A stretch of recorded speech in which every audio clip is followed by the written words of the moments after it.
कैसे हैं मेरे सारे प्यारे बच्चे। तो NCERT line by line series में आप सभी का स्वागत है।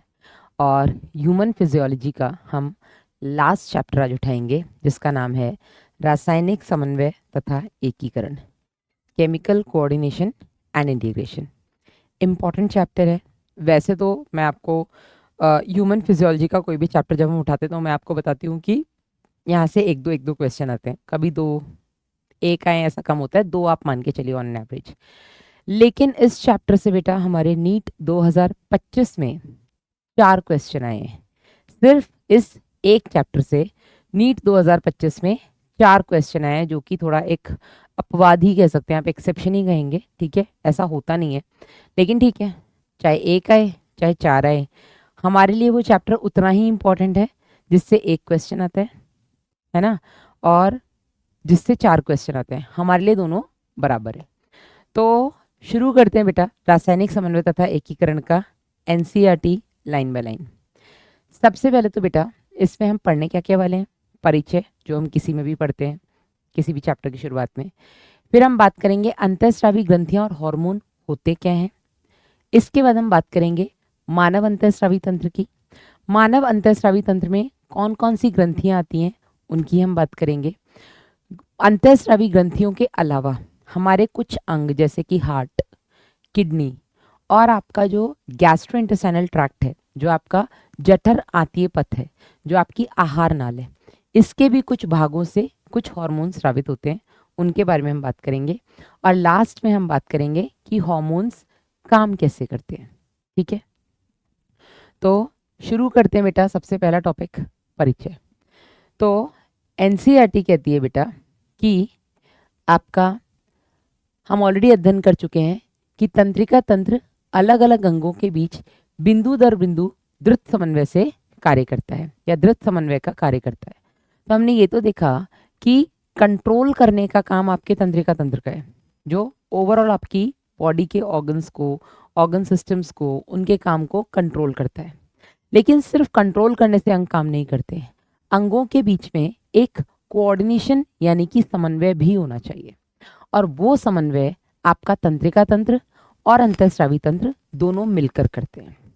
जब हम बात करते हैं बेटा तंत्रिका तंत्र की, तो हमने देखा था कि तंत्रिका तंत्र में ये समन्वय एक न्यूरॉन के दूसरे न्यूरॉन से जुड़ना, दूसरे न्यूरॉन के तीसरे न्यूरॉन से जुड़ना, इस तरीके से जब कई सारे न्यूरॉन्स आपस में जुड़ते हैं, वो मिलकर के बेटा ये समन्वय बनाते हैं।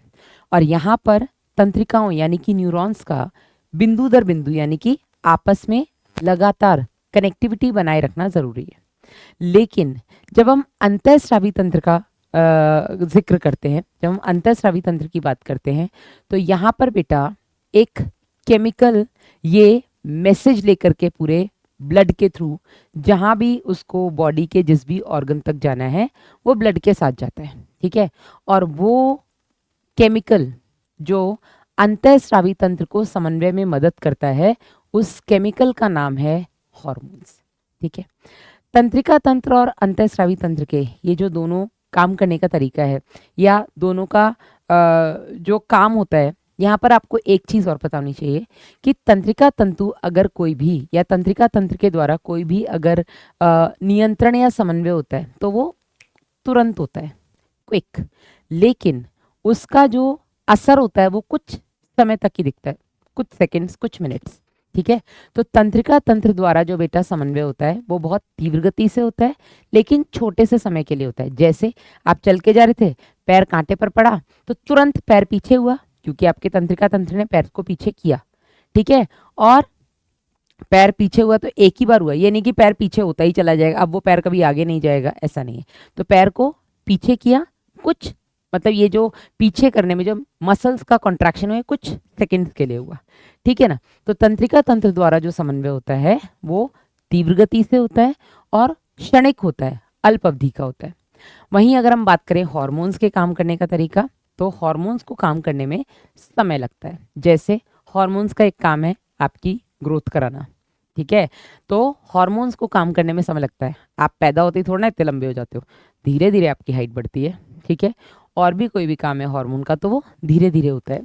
तो पहला, हार्मोन्स को काम करने में समय लगता है, और दूसरा, हॉर्मोन्स के द्वारा जो भी काम किया जाता है उसका असर थोड़े लंबे समय तक दिखता है, या यूं कह लो कि कई केसेस में तो वो इरिवर्सिबल है कि एक बार हो गया तो हो गया, जैसे वृद्धि हो गई तो हो गई, ऐसा थोड़ा ना आज लंबे हो कल छोटे हो जाओगे।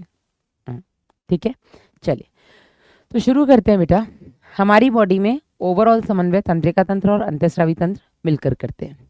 तो एनसीईआरटी कहती है कि आप अध्ययन कर चुके हैं कि तंत्रिका तंत्र अलग अंगों के बीच में बिंदु दर बिंदु द्रुत समन्वय का कार्य करता है। ठीक है, बिंदु दर बिंदु वो पॉइंट टू पॉइंट कॉन्टैक्ट होकर के कोऑर्डिनेशन करता है। तंत्रिकीय समन्वय काफी तेज लेकिन कुछ समय का होता है, अल्प अवधि का होता है। तंत्रिका तंतुओं द्वारा शरीर की सभी कोशिकाओं का तंत्रिकायन नहीं होने के कारण कोशिकीय क्रियाओं के निरंतर नियमन के लिए एक विशेष प्रकार के समन्वय की आवश्यकता होती है, जिसको हार्मोन द्वारा संपादित किया जाता है।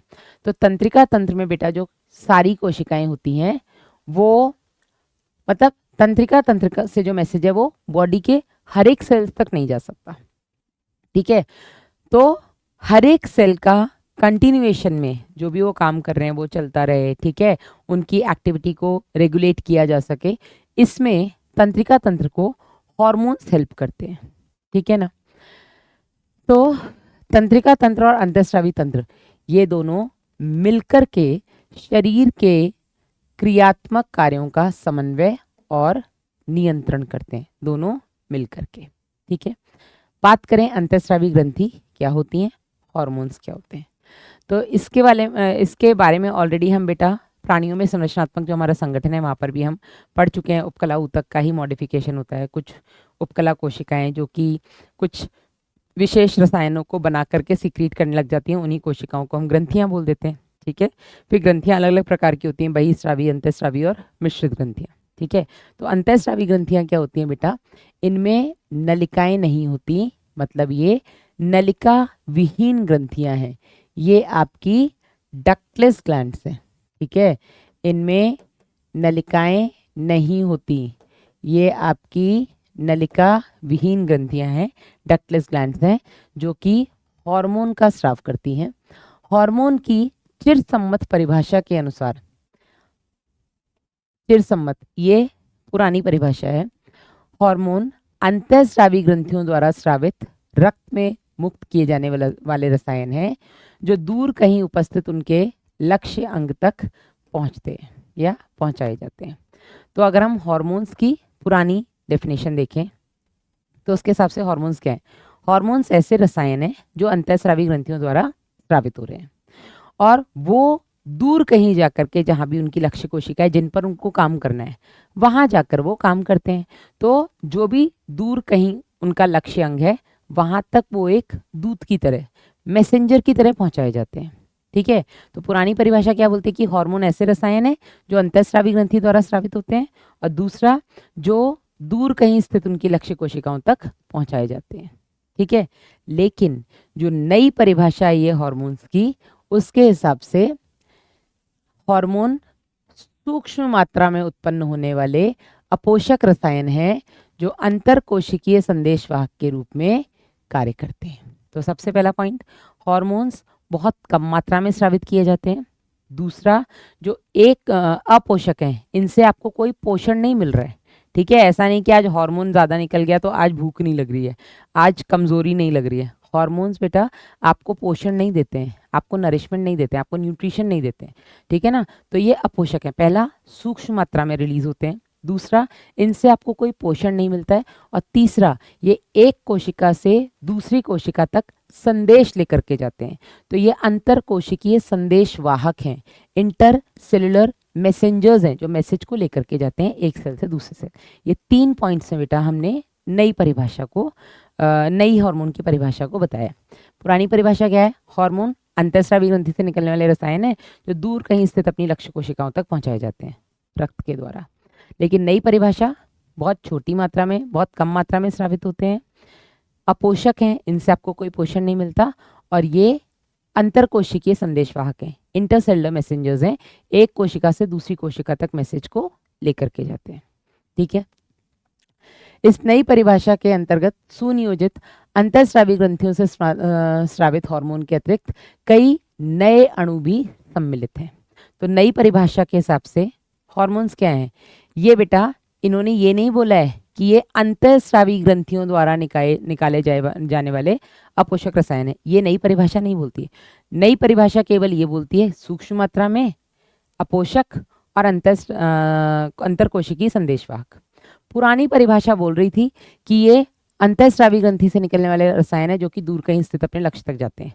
ठीक है ना। नई परिभाषा क्या बोल रही है? बहुत कम मात्रा में निकलते हैं। मैं बार बार रिपीट कर रही हूँ ताकि दिमाग में बैठ जाए। बहुत कम मात्रा में निकलते हैं, ये इनसे कोई पोषण नहीं मिलता और ये अंतरकोशिकीय संदेशवाहक है। और ये अगर हम 3 प्रॉपर्टीज देखें तो हार्मोन के अलावा हमारी बॉडी में और भी कई ऐसे मॉलिक्यूल्स हैं या फैक्टर्स हैं, कारक हैं, जो ऐसा ही कुछ हो रहे हैं, वो भी ऊतकों द्वारा कुछ थोड़ी सी मात्रा में निकाले जा रहे हैं, उनसे हमें कोई पोषण नहीं मिल रहा है और वो भी एक कोशिका से दूसरी कोशिका तक मैसेज को लेकर के जाते हैं। तो नई परिभाषा के अंतर्गत अगर हम बात करें तो अंतःस्रावी ग्रंथियों के अलावा भी कुछ ऐसे मॉलिक्यूल्स हैं जो कि ये तीनों प्रॉपर्टी दर्शाते हैं। कम मात्रा में स्रावित होते हैं, अंतरकोशिकीय संदेशवाहक हैं, कोई पोषण नहीं देते। ठीक है। तो आज की डेट में हम हॉर्मोन्स के अलावा कुछ अन्य कारकों या अणुओं के बारे में भी पढ़ते हैं, हालांकि उसके बारे में आपको इस चैप्टर में नहीं बताया गया। आगे बढ़ते हैं। अकशेरुकी में कम हार्मोन के साथ एक सरल तंत्रिका तंत्र होता है। ठीक है। आपके जो इनवर्टिब्रेट्स हैं, जैसे कॉकरोच ले लो, इनमें बहुत ज़्यादा ग्रंथियां नहीं है, इनमें बहुत ज़्यादा आपके हार्मोन्स नहीं निकलते हैं। तो इनमें बहुत एकाध, जैसे कॉकरोच में एक ग्रंथि है कॉर्पोरा एलेटा, एक ही है, एक दो और होगी, कोई तो होगी। ठीक है। तो इनमें एकाध ही ग्रंथि है जिससे एकाध रसायन निकलता है जो हार्मोन के जैसे काम करता है। तो उनमें बहुत simple type of endocrine system है। पर हमारे केस में अगर हम बात करें कशेरुकियों में, तो कई सारी अंतःस्रावी ग्रंथियां, उनसे निकलने वाले कई सारे ऐसे रसायन जो कि हार्मोन की तरह काम करते हैं। ठीक है। और इसी के बारे में हम इस चैप्टर में डिटेल में पढ़ेंगे। तो कशेरुकियों में बेटा कई रसायन हार्मोन की तरह कार्य करते हैं और उनमें समन्वय स्थापित करते हैं। यहाँ हम मानव अंतःस्रावी तंत्र के बारे में पढ़ेंगे। तो मानव अंतःस्रावी तंत्र की बेटा जब हम बात करते हैं तो इसमें अंतःस्रावी ग्रंथियां और शरीर के अलग अलग भागों में स्थित हार्मोन स्रावित करने वाले ऊतक या कोशिकाएं सम्मिलित हैं। तो जब भी हम ऑर्गन सिस्टम की बात करते हैं, मतलब ऑर्गन्स का समूह, तो अंतःस्रावी तंत्र मतलब कई सारी अंतःस्रावी ग्रंथियां मिलकर के प्लस अंतःस्रावी ग्रंथियों के अलावा वो सारे अंग भी या वो सारे टिश्यूज या सेल्स भी जो कि हार्मोन स्रावित कर रहे हैं, उन सबको बेटा मिला करके हम मानव अंतःस्रावी तंत्र बोल देते हैं। ठीक है ना। जिसमें आपका हाइपोथैलेमस हो गया, पीयूष ग्रंथि, पीनियल ग्रंथि, थायराइड, एड्रिनल, पैराथायराइड, अग्नाशय, थाइमस, जनन ग्रंथियां, है ना, नर में वृषण, मादा में अंडाशय, ये सब बेटा आपके अंतःस्रावी ग्रंथियां हैं जिनके बारे में हम एक एक करके पढ़ेंगे। ठीक है। इसके अलावा बेटा कुछ अन्य अंग भी है, जैसे मैंने आपको बताया आपकी आहार नाल में जठर यानी कि आपका आमाशय, आंत मतलब आंत होता है, ये छोटी आंत। ठीक है। इसके अलावा आपका यकृत, लिवर, वृक्क, किडनी, हृदय, इनसे भी कुछ हार्मोन्स का उत्पादन होता है। शरीर के सभी प्रमुख अंतःस्रावी ग्रंथियों और हाइपोथैलेमस की संरचना और उनके कार्यों के बारे में हम डिटेल में आगे बात करेंगे। ये मानव अंतःस्रावी तंत्र है। ठीक है। आपका जो अग्र मस्तिष्क है, जो हमने पिछले चैप्टर में पढ़ा था लास्ट सैटरडे, अग्र मस्तिष्क का एक भाग है आपका डायनसेफिलॉन, जिसमें आपका थैलेमस आता है। थैलेमस जो कि रिले सेंटर है, जहाँ से सेंसरी और मोटर दोनों नर्व्स गुजरते हैं, दोनों न्यूरॉन्स गुजरते हैं। तो थैलेमस की जमीन को हम हाइपोथैलेमस बोलते हैं। हाइपोथैलेमस अंतःस्रावी तंत्र का मुखिया है। ठीक है। और हाइपोथैलेमस आपके तंत्रिका तंत्र का भी इंपॉर्टेंट भाग है। यहाँ पर आपके भूख का केंद्र, प्यास का केंद्र, आपके क्या बोलते हैं, ताप नियंत्रण, टेम्परेचर रेगुलेशन का केंद्र। इसके अलावा हाइपोथैलेमस आपके लिम्बिक तंत्र के साथ मिलकर के आपके बॉडी के सारे इमोशंस को भी कंट्रोल कर रहा था, याद आ रहा है। ठीक है। तो हाइपोथैलेमस आपके तंत्रिका तंत्र में भी एक बहुत इंपॉर्टेंट भाग बनाता है और अंतःस्रावी तंत्र में तो ये सारी ग्रंथियों के ऊपर मुखिया बना बैठा है। इसीलिए बेटा हम हाइपोथैलेमस को तंत्रिका तंत्र और अंतःस्रावी तंत्र के बीच में संयोजक कड़ी यानी कि कनेक्टिंग लिंक भी बोलते हैं। ठीक है। तो हाइपोथैलेमस हो गया आपके इधर, थैलेमस मतलब अग्र मस्तिष्क में। इसके अलावा आपकी पीनियल ग्रंथि, आपकी पीयूष ग्रंथि, ये तीन ग्रंथियां, हाइपोथैलेमस, पीयूष ग्रंथि, पीनियल ग्रंथि, ये तीन आपके ब्रेन में होती हैं, मस्तिष्क में होती हैं। फिर आते हैं बेटा चौथी ग्रंथि आपकी थायराइड, ठीक है, जो कि आपके श्वास नाल के दोनों तरफ तितली नुमा, और थायराइड के पीछे की तरफ पैराथायराइड 5। फिर आपके हार्ट के महाधमनी के पीछे की तरफ आपकी थाइमस 6। आपकी किडनी के ऊपर एक एक जोड़ी, मतलब एक एक अग्नाशय, मतलब टोटल इन जोड़ी एक, टोटल एक जोड़ी अग्नाशय, सॉरी अधिवृक्क ग्रंथि। आपके आमाशय के नीचे एक अग्नाशय, ठीक है। इसके अलावा मेल्स में जनक जो होते हैं वृषण टेस्टिस, फीमेल्स में ओवरीज, ठीक है। तो इन सब के बारे में हम एक एक करके पढ़ेंगे, तो आपको लोकेशन सबकी पता होनी चाहिए। हाइपोथैलेमस, थैलेमस का अधर बनाता है। पीनियल ग्रंथि जो बिल्कुल आपके यहाँ पर सेंटर में होती है, ठीक है। और हाइपो यहाँ नीचे पीयूष ग्रंथि इन्होंने कुछ ज़्यादा ही नीचे दिखा दी है, अच्छा यहाँ दिखाई है ना, ये है पीयूष ग्रंथि यहाँ पर, ठीक है। ये हाइपोथैलेमस, ये पीनियल, ठीक है। इसके अलावा यहाँ पर आप देख सकते हैं ये थायराइड तीनुमा आकार की, और इसके पीछे की तरफ पैराथायराइड। हृदय के पास यहाँ थाइमस हो गई। ये किडनी के ऊपर अगर हम देखें तो ये आपकी अधिवृक्क हो गई। ये आपका आमाशय, यहाँ पे आपका आमाशय होता है, आमाशय के नीचे की तरफ आपकी अग्नाशय हो गई, और वृषण और अंडाशय मेल्स और फीमेल्स में गोनैड्स यानी कि जनन हो गए। चलिए अब एक एक करके हम इनके बारे में डिटेल में बात करेंगे। हाइपोथैलेमस, ये इसको हम मास्टर ऑफ मास्टर ग्लैंड भी बोलते हैं। क्या बोलते हैं इसको हम? मास्टर ऑफ मास्टर ग्लैंड, ठीक है। हाइपोथैलेमस बेटा ये हमें पता ही है, डायनसेफ्लॉन का अधर बनाता है, और डायनसेफ्लॉन आपके अग्र मस्तिष्क का भाग है, ठीक है। हाइपोथैलेमस आपके शरीर के अलग अलग कार्यों पर नियंत्रण करता है। कौन कौन से कार्यों पर नियंत्रण करता है? तो हमने देखा था ये भूख, प्यास, तापमान, इन सब का नियंत्रण करता है, और ये आपके इमोशंस को भी कंट्रोल करता है लिम्बिक तंत्र के साथ मिलकर, ठीक है। लिम्बिक तंत्र के साथ मिलकर के ये आपके इमोशंस को कंट्रोल करता है। तो ये तो इतने सारे इसके इंपॉर्टेंट काम हैं ही, ठीक है ना। इसके अलावा बेटा इसमें हार्मोन बनाने वाली कई सारी न्यूरोसिक्रीटरी सेल्स हैं। क्या हैं? तंत्रिका स्रावी कोशिकाएं, इन्हें हम बोलते हैं न्यूरो सिक्रीटरी सेल्स, ठीक है। ये जो न्यूरो सिक्रीटरी सेल्स हैं बेटा, इनसे बनने वाले रसायनों को हम हार्मोन्स बोलते हैं, ठीक है ना। और इन न्यूरो सिक्रीटरी सेल्स को बेटा हम न्यूक्लियाई भी कह देते हैं। क्या कह देते हैं इनको हम? इन्हें न्यूक्लियाई भी कह देते हैं, ठीक है। चलिए, ये हार्मोन पीयूष ग्रंथि से स्रावित होने वाले हार्मोन्स के संश्लेषण और स्राव को नियंत्रित करते हैं। जो हाइपोथैलेमस से निकलने वाले हार्मोन्स हैं, ठीक है, जो हाइपोथैलेमस से निकलने वाले हाइपोथैलेमिक हार्मोन्स हैं, ठीक है, ये आपकी पीयूष ग्रंथि को कंट्रोल करते हैं, ठीक है। और पीयूष ग्रंथि जो होती है बेटा, ये अन्य ग्रंथियों को कंट्रोल करती है, ठीक है। तो हाइपोथैलेमस पीयूष को बोलता है ऐसा करो, ऐसा मत करो, ये वाला हार्मोन निकालो, ये वाला रोक दो, ये निकालो, ये रोक दो। और अगर हाइपोथैलेमस ने पीयूष ग्रंथि को बोला कि एक काम करो, वृद्धि हार्मोन निकालो, तो ये अन्य ग्रंथियों पर और अन्य ग्रंथियों व अंगों पर ये कार्य करती है, ठीक है। तो अगर हाइपोथैलेमस ने बोला एक काम करो, वृद्धि हार्मोन निकालो, तो पीयूष ग्रंथि जाकर के वृद्धि हार्मोन निकालेगी और अन्य अंगों पर जाकर वृद्धि करवाएगी। जब हाइपोथैलेमस बोलेगा एक काम करो, वृद्धि हार्मोन को रोक दो, तो पीयूष ग्रंथि वृद्धि हार्मोन को रोक देगी। वृद्धि हार्मोन रुक जाएगा तो जो वृद्धि हो रही थी वो रुक जाएगी, समझे नहीं। तो हाइपोथैलेमस से निकलने वाले हार्मोन्स बेटा पीयूष ग्रंथि से बनने वाले या निकलने वाले हार्मोन्स को या उनके बनने को कंट्रोल करता है। पीयूष ग्रंथि वही हार्मोन बनाएगा जो हाइपोथैलेमस बनाने को बोलेगा। पीयूष ग्रंथि वो हार्मोन बनाना बंद कर देगा जिसके लिए हाइपोथैलेमस बोलेगा अब जरूरत नहीं है, समझे या नहीं? ठीक है। तो हाइपोथैलेमस से स्रावित होने वाले हार्मोन दो प्रकार के होते हैं। कौन कौन से? एक होते हैं बेटा ये मोचक हार्मोन, जो कि पीयूष ग्रंथि से हार्मोन के स्राव को प्रेरित करते हैं। दूसरे हो गए निरोधी हार्मोन, जो पीयूष ग्रंथि से हार्मोन के स्राव को रोकते हैं। तो हाइपोथैलेमस से निकलने वाले दो तरीके के हार्मोन्स, मोचक और निरोधी।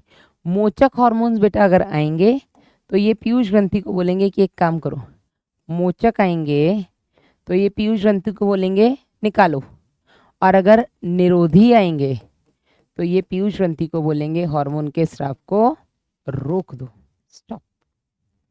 ठीक है, चलिए आगे बेटा। उदाहरण के लिए हाइपोथैलेमस से निकलने वाला आपका गोनाडोट्रोपिन रिलीजिंग हार्मोन, ये पीयूष ग्रंथि से गोनाडोट्रोपिन्स निकलवाता है। ठीक है, तो हाइपोथैलेमस में अगर आएगा GnRH, गोनाडोट्रोपिन रिलीजिंग हार्मोन, तो इसके कहने पर पीयूष ग्रंथि से गोनाडोट्रोपिन्स निकलेंगे। क्या निकलेंगे? गोनाडोट्रोपिन्स। गोनाडोट्रोपिन्स दो होते हैं, LH और FSH। ठीक है, तो जब ये LH और FSH कब निकलेंगे आपकी पीयूष ग्रंथि से? जब हाइपोथैलेमस बोलेगा भैया गोनाडोट्रोपिन्स निकालो। गोनाडोट्रोपिन्स मोचक हार्मोन, रिलीजिंग हार्मोन जब आएंगे तब पीयूष ग्रंथि गोनाडोट्रोपिन्स यानी कि LH और FSH निकालेगी। ठीक है ना। वहीं दूसरी तरफ हाइपोथैलेमस से ही स्रावित सोमैटोस्टैटिन, सोमैटोस्टैटिन पीयूष ग्रंथि से वृद्धि हार्मोन के स्राव का रोधक है। तो सोमैटोस्टैटिन को बेटा हम ग्रोथ हार्मोन, इनहिबिटिंग हार्मोन बोलते हैं, जिसकी वजह से वृद्धि हार्मोन को रोक दिया जाए। वृद्धि हार्मोन, निरोधी हार्मोन। तो सोमैटोस्टैटिन जैसे ही आएगा हाइपोथैलेमस से तो पीयूष ग्रंथि से वृद्धि हार्मोन का जो स्राव हो रहा था वो रुक जाएगा। समझे या नहीं? तो पीयूष ग्रंथि के पास अपने हार्मोन्स बनाने की क्षमता है, लेकिन वो हार्मोन्स कब बनाएगी? जब हाइपोथैलेमस उसे बनाने बोलेगा तब वो बनाएगी, और जब हाइपोथैलेमस बोलेगा मत बनाओ तो वो रोक देगी। समझे या नहीं? ठीक है, आगे। ये हार्मोन हाइपोथैलेमस की तंत्रिका कोशिकाओं से प्रारंभ होकर तंत्रिकाक्ष से होते हुए तंत्रिकाक्ष सिरों पर मुक्त कर दिए जाते हैं। तो हार्मोन कहाँ बन रहे हैं? आपकी तंत्रिका कोशिकाओं में, जिनको हमने न्यूक्ली बोला है, वहां बन रहे हैं तंत्रिका कोशिकाओं में। तंत्रिका कोशिका मतलब कोशिका काय जो है, सेल बॉडी, सेल बॉडी में बन रहे हैं। और तंत्रिकाक्ष यानी कि एक्सॉन से होते हुए तंत्रिकाक्ष सिरे यानी कि एक्सॉन टर्मिनल पर, टर्मिनल से मुक्त कर दिए जाते हैं। ठीक है, तो हार्मोन्स बन कहाँ रहे हैं बेटा? हार्मोन्स बन रहे हैं आपके तंत्रिकाक्ष यहाँ। ठीक है, ये है आपका न्यूक्ली। अब आप कहेंगे मैडम न्यूक्ली होते क्या है?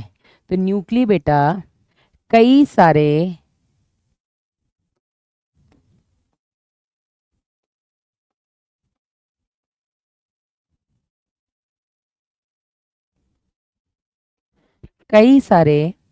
न्यूरॉन्स के कोशिका काय जहाँ मिल जाते हैं, उस कोशिका काय के समूह से ये न्यूरॉन्स के कोशिका काय हैं। ठीक है, ये कई सारे न्यूरॉन्स के सेल बॉडीज आपस में मिल जाते हैं।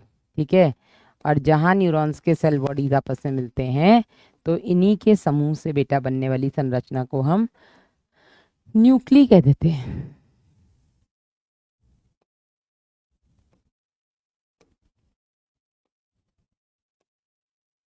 ये द्रुमाक्ष और कोशिका काय बना दिया मैंने, एक केंद्रक हो गया इसका।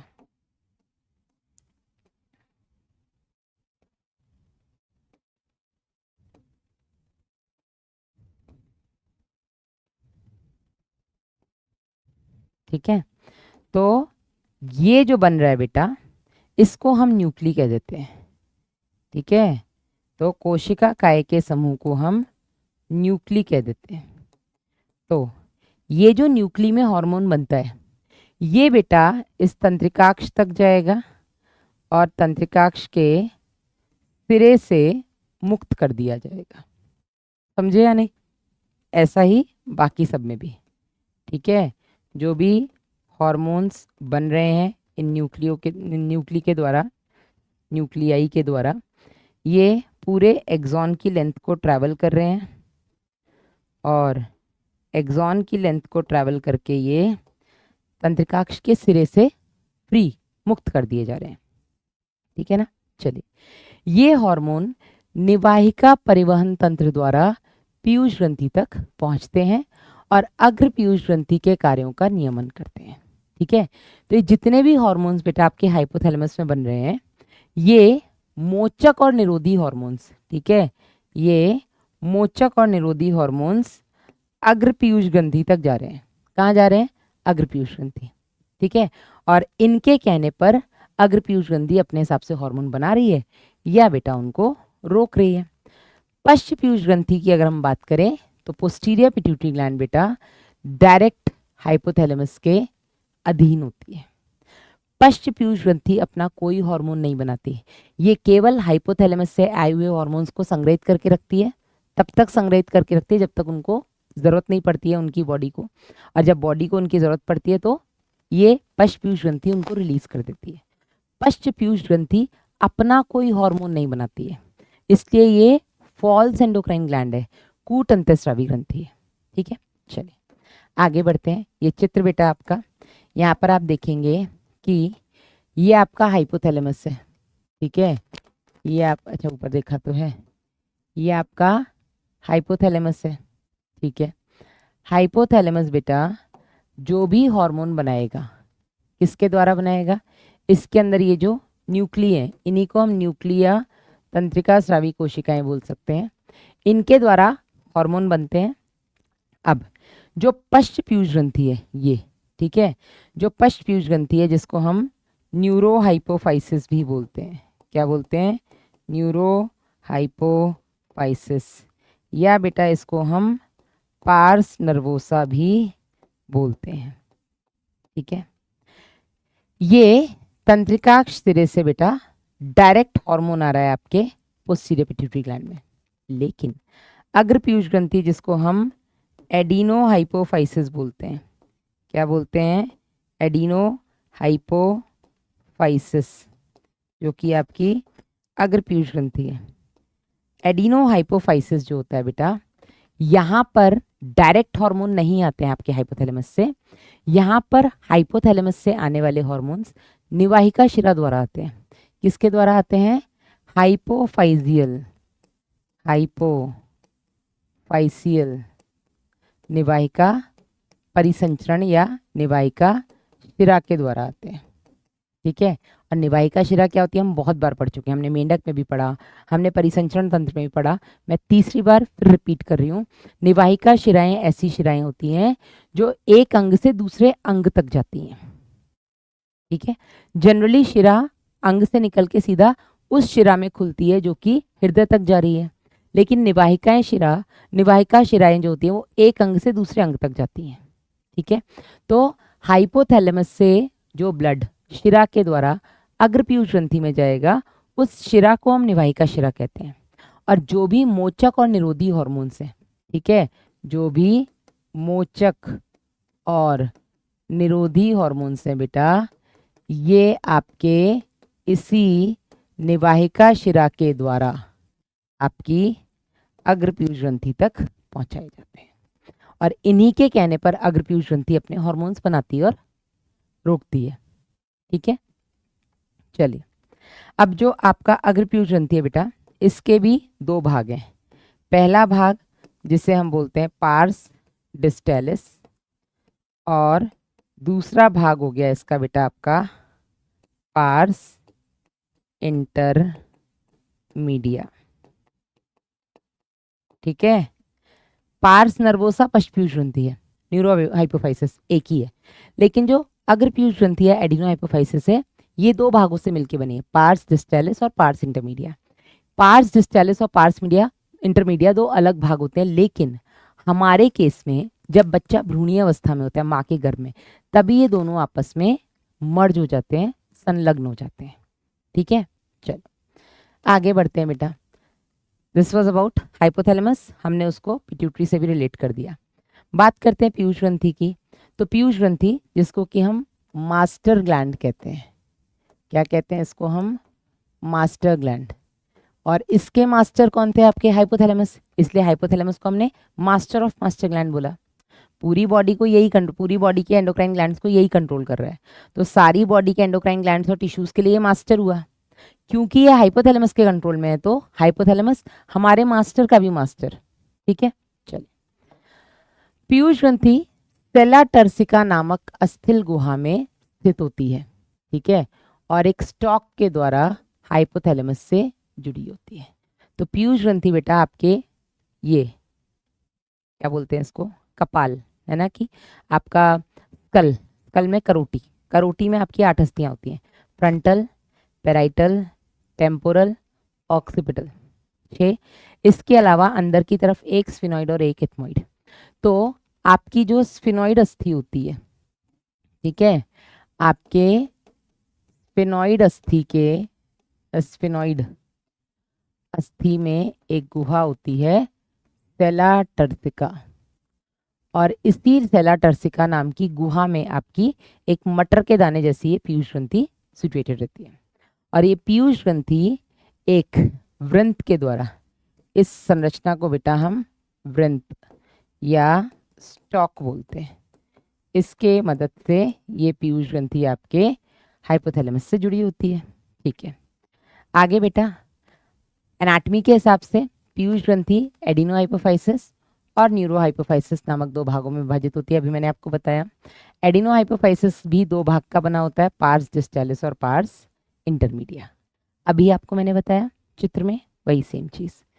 आगे बेटा, आगे एनसीईआरटी बोलती है कि पार्स डिस्टालिस को जनरली हम अग्रपीयूष ग्रंथि कह देते हैं। ठीक है, अग्रपीयूष ग्रंथि में हमने बोला ना 2 भाग हैं, pars distalis, pars intermedia. Pars intermedia से केवल एक छोटा सा हार्मोन निकलता है, एमएसएच, मेलानोसाइट स्टिमुलेटिंग हार्मोन। बाकी जितने भी हार्मोन्स हैं वो सारे आपके पार्स डिस्टालिस से निकलते हैं। तो इन जनरल हम पार्स डिस्टालिस को ही हम अग्रपीयूष ग्रंथि बोलते हैं। पार्स इंटरमीडिया तो वैसे भी बहुत छोटा सा भाग होता है। ठीक है ना, तो कौन कौन से हार्मोन निकल रहे हैं इसमें, सबसे पहला निकल रहा है आपका वृद्धि हार्मोन, जिसको हम सोमैटोट्रोपिन बोलते हैं। दूसरा प्रोलैक्टिन या मेमोट्रोपिन, क्योंकि मेमोरी ग्लैंड स्तन ग्रंथियों पे काम कर रहा है। तीसरा थायराइड प्रेरक hormone, thyroid stimulating hormone, TSH. चौथा बेटा यहाँ से जो हार्मोन निकलता है उसको हम बोलते हैं एड्रीनोकॉर्टिकोट्रोपिक हार्मोन, एसीटीएच। ठीक है, पांचवा यहाँ से निकलने वाला हार्मोन है आपका ल्यूटिनाइजिंग हार्मोन। छठा हो गया आपका पुटिका प्रेरक, फॉलिकल स्टिमुलेटिंग। ठीक है, इसको शॉर्ट में एफएसएच बोलते हैं, फॉलिकल स्टिमुलेटिंग हार्मोन। ठीक है, अब एलएच और एफएसएच दोनों को मिला करके बेटा हम गोनाडोट्रोपिन्स बोल देते हैं। क्या बोल देते हैं, गोनाडोट्रोपिन, क्योंकि ये गोनाड्स पर काम करती है ना, जनत पर काम करती है, इसलिए दोनों को मिला के हम गोनाडोट्रोपिन्स बोल देते हैं। ठीक है, तो ये आपके हार्मोन्स हो गए।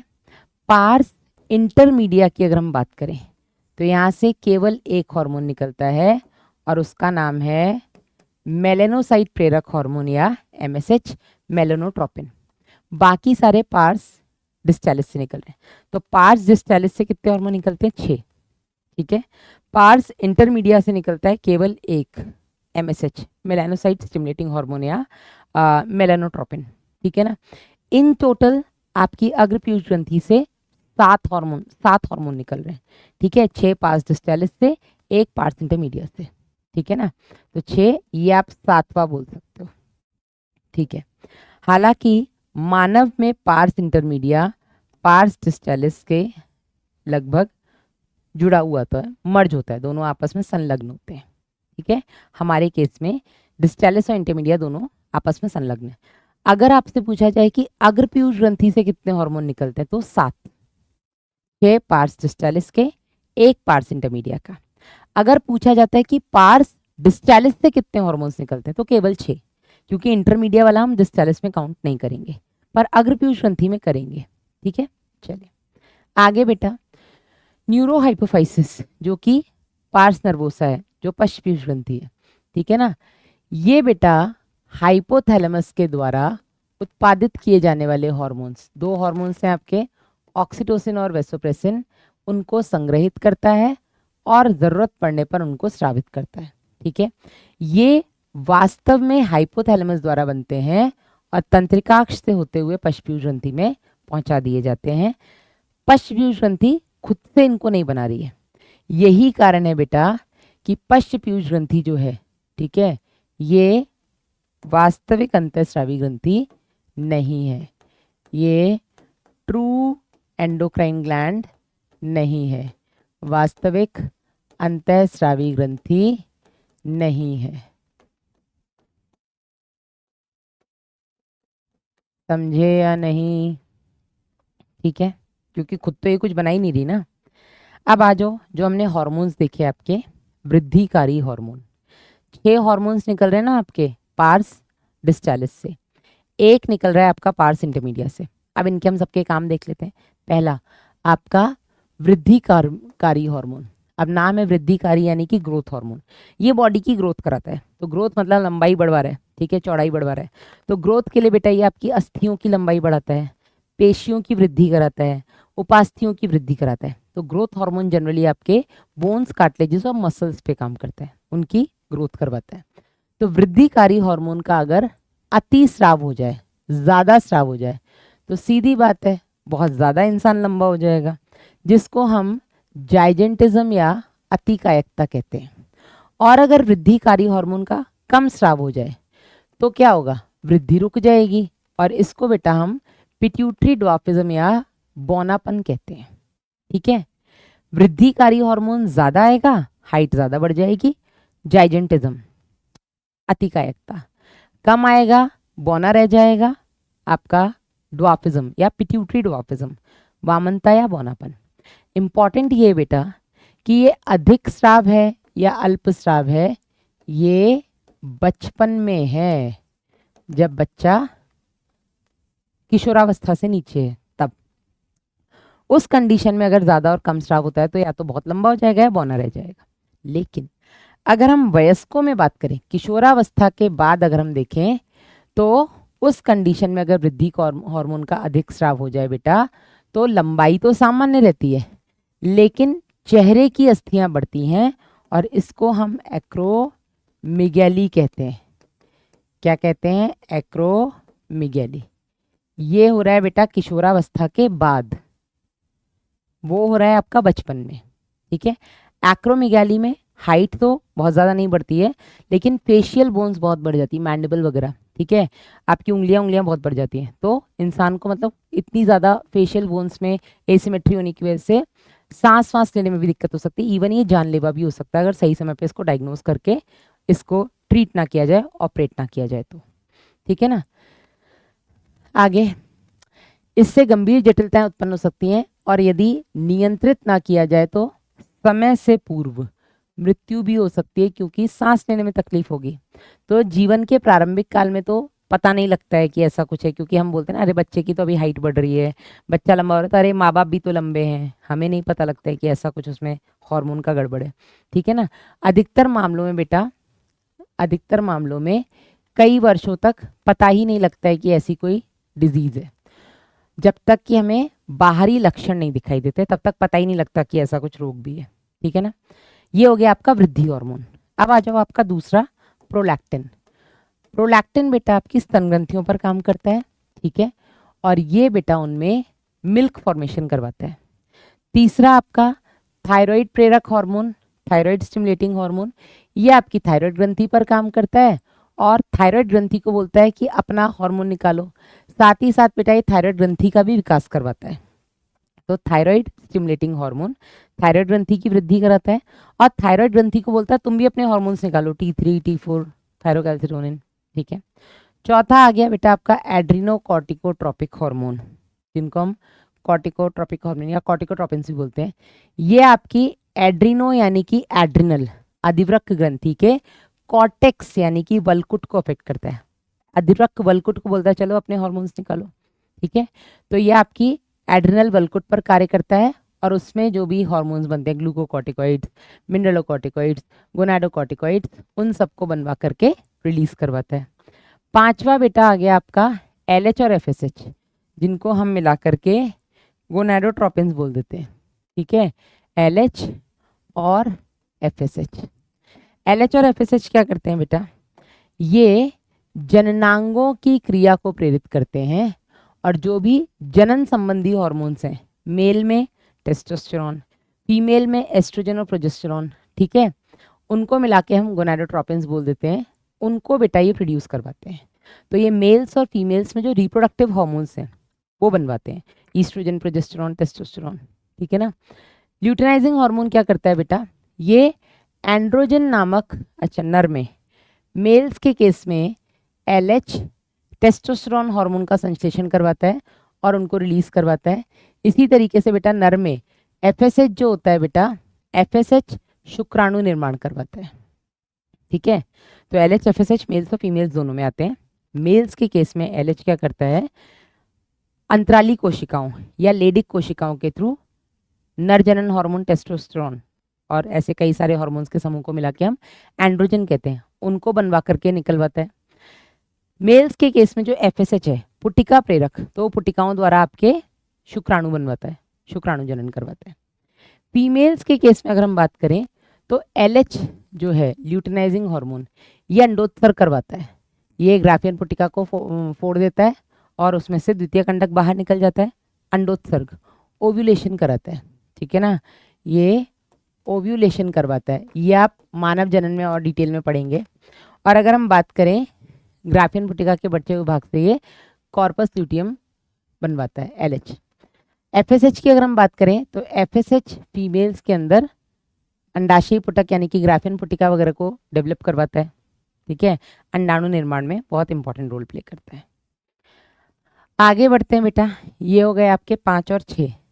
आखिरी 7वां आपका मेलानोसाइट स्टिमुलेटिंग हार्मोन एमएसएच, जो कि पार्स इंटरमीडिया से निकल रहा है, जिसको हम मेलानोट्रोपिन भी बोल रहे हैं बेटा। ये आपके मेलानोसाइट, आपकी बॉडी में जो मेलानिन बनाने वाली कोशिकाएं हैं, आपकी बॉडी का कलर मेलानिन की वजह से होता है, जितना ज़्यादा मेलानिन बॉडी का कलर उतना डार्क, है ना। तो ये मेलानोसाइट, मेलानो मतलब मेलानिन, साइट मतलब कोशिकाएं, तो मेलानिन वर्णक बनाने वाली कोशिकाओं को प्रेरित करता है, उनको स्टिमुलेट करता है और मेलानिन वर्णक बनवाता है, ठीक है ना। और ये त्वचा की वर्णकता का नियमन करता है। ये हो गए बेटा आपके अग्रपीयूष ग्रंथि के। अब हम बात करें बेटा आपके हाइपोथैलेमस में बनने वाले, हाइपोथैलेमस में बनने वाले और पश्च पीयूष ग्रंथि में संग्रहित होने वाले 2 हार्मोन्स आपके ऑक्सीटोसिन और वैसोप्रेसिन की। तो ऑक्सीटोसिन बेटा हमारे शरीर में चिकनी पेशियों पर कार्य करता है और उनका संकुचन करवाता है, ठीक है। फीमेल्स के केस में बेटा ये प्रसव,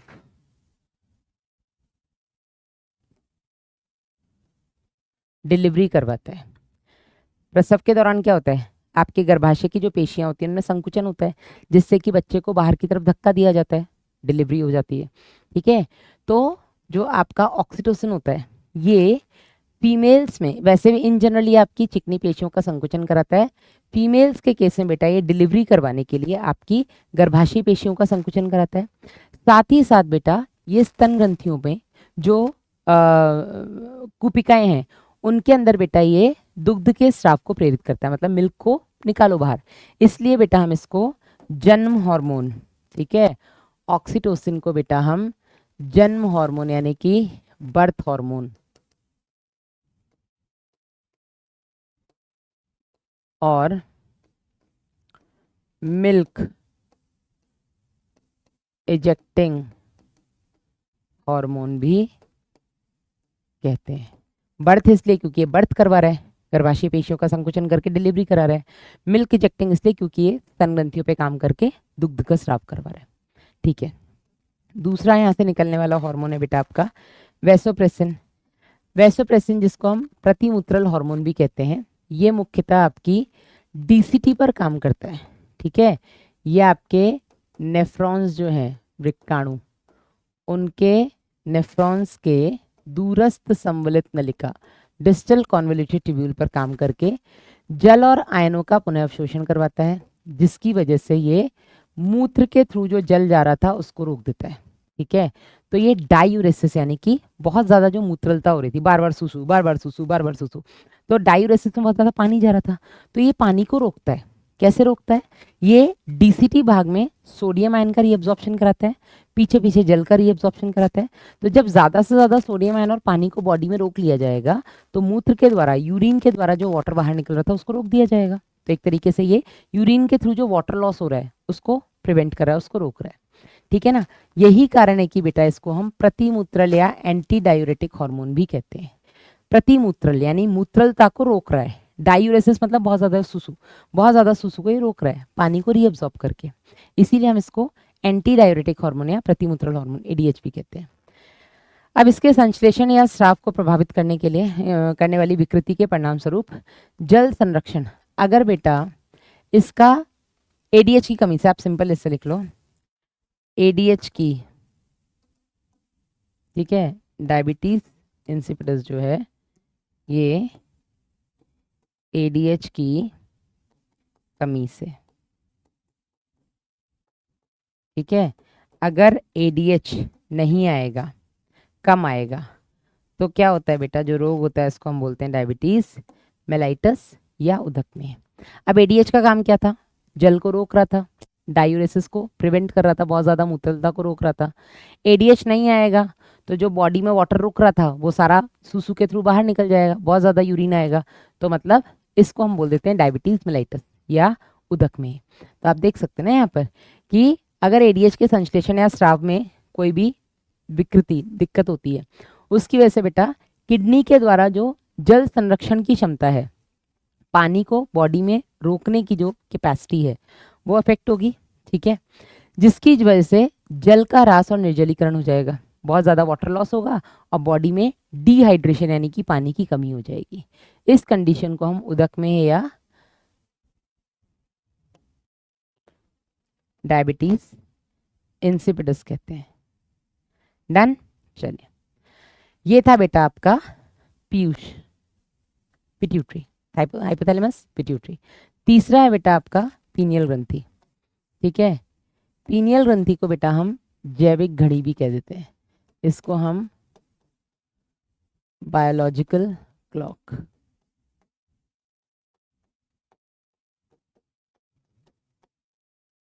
जैविक घड़ी, ये आपकी दिनचर्या डिसाइड करती है, स्पेशली आपके सोने जगने की साइकिल। इसको हम वेस्टीज ऑफ थर्ड आई, तीसरे नेत्र का अवशेष भी कह देते हैं। ठीक है, तीसरे नेत्र का अवशेष भी कहते हैं। ठीक है, तीसरे नेत्र का अवशेष इसको इसलिए कहते हैं क्योंकि इसकी लोकेशन यहाँ पर है।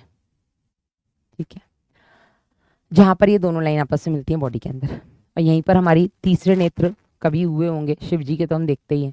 ठीक है, और जैविक घड़ी इसलिए बोलते हैं क्योंकि आपकी जो क्लॉक है 24 घंटे की, जो आपकी रिदम है, इस टाइम सोना है, इस टाइम जगना है, जिस टाइम आप सोते हो नहीं चाहते भी आपको उबासियाँ आने लग जाएंगी, यार सोने का टाइम हो गया, वो बात और है कि आप जगने की कोशिश करो, आप पढ़ने की कोशिश करो, लेकिन उबासियाँ आने लग जाती है, नींद सी आने लग जाती है। ठीक है, इसी तरीके से अगर आपका जगने का सुबह का टाइम डेली का फिक्स है, 5:30-6 बजे आँख खुल जाती है, तो आप बेशक अलार्म बंद करके सो, यार नहीं कल छुट्टी है, अब मैं सोऊंगा, मैं आराम से 8-9 बजे तक उठूंगा, लेकिन खुद ही 6 बजे आँख खुली जाएगी, क्योंकि आपकी बायोलॉजिकल क्लॉक उस तरीके से सेट है।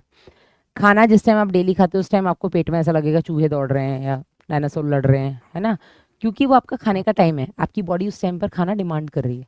तो आपकी बॉडी का, आपका जो दिनचर्या है बेटा, वो एक सेट है, और आपकी बॉडी उस हिसाब से दिन में जब जब भी जिस चीज़ का टाइम होता है वो इशारे देने लग जाती है। ठीक है, तो बायोलॉजिकल क्लॉक इसलिए हम बेटा पीनियल घड़ी, पीनियल ग्लैंड को कहते हैं।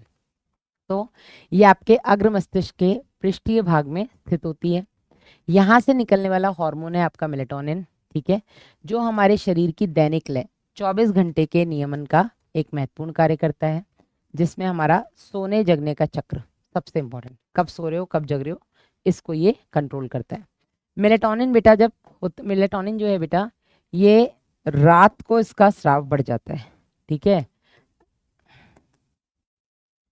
रात में मेलेटोनिन का जो सीक्रीशन है वो इंक्रीज होता है और फिर आपको नींद आती है।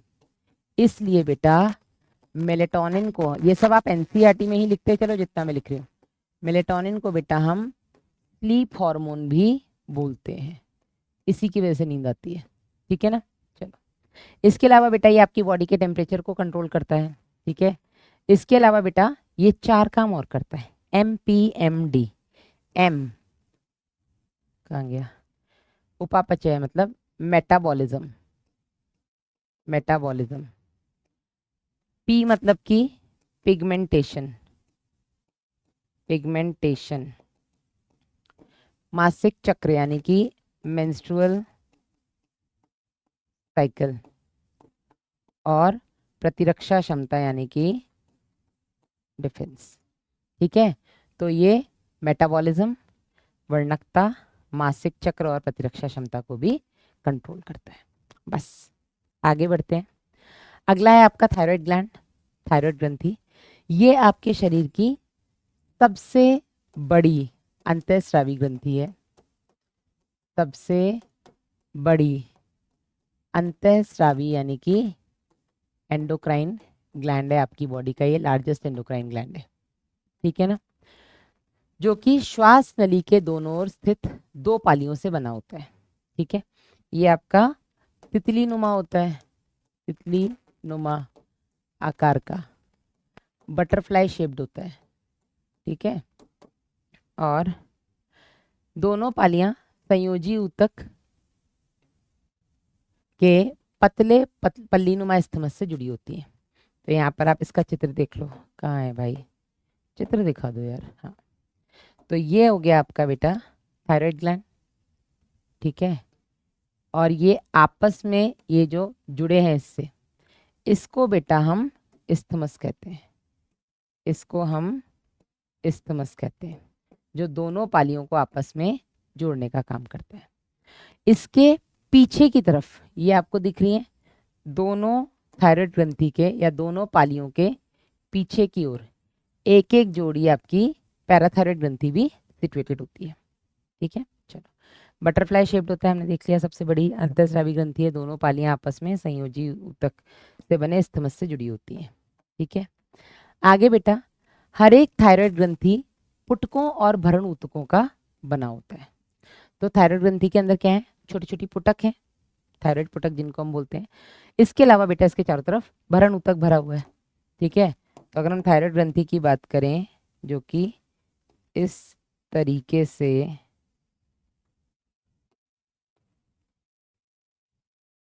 ठीक है, इनके अंदर ये पुटक बने हुए हैं और चारों तरफ साइड में ये भरण ऊतक यानी कि स्ट्रोमल टिश्यू भरा हुआ है। ठीक है, तो ये क्या हो गया बेटा, ये हो गया भरण ऊतक, और ये क्या हो गए, ये हो गए पुटक यानी कि फॉलिकल। ठीक है, चलिए, हर एक थायराइड पुटक एक गुहा को घेरे पुटक कोशिकाओं से निर्मित होते हैं।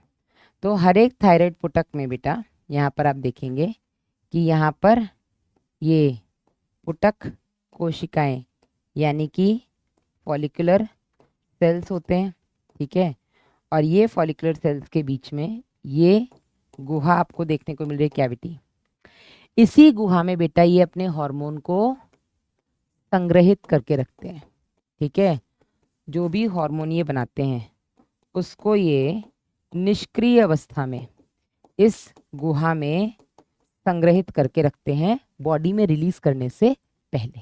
ठीक है ना, ये एकमात्र ऐसी ग्रंथि है जो अपने हार्मोन को रिलीज करने से पहले संग्रहित करके रखती है, बना करके। ठीक है, प्रत्येक थायराइड पुटक एक गुहा को घेरे पुटक कोशिकाओं से निर्मित होती है ना। ये पुटक कोशिकाएं 2 हार्मोन स्रावित करती हैं, कौन कौन से, टेट्रा आइडोथायरोनिन जिसको हम T4 या थायरोक्सिन कहते हैं, और ट्राई आइडोथायरोनिन जिसको हम T3 बोलते हैं।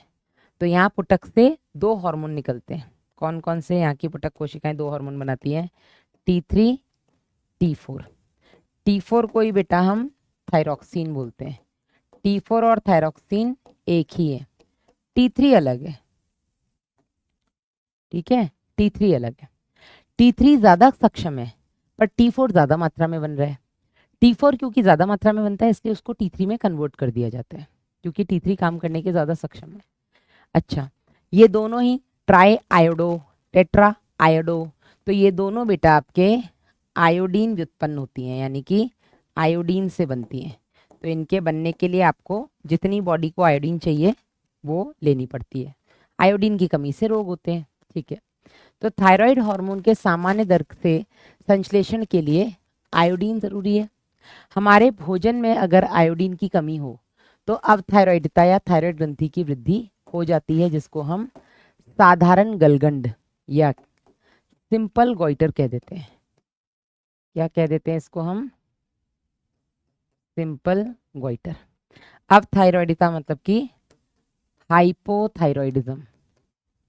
हाइपोथायरॉइडिज्म।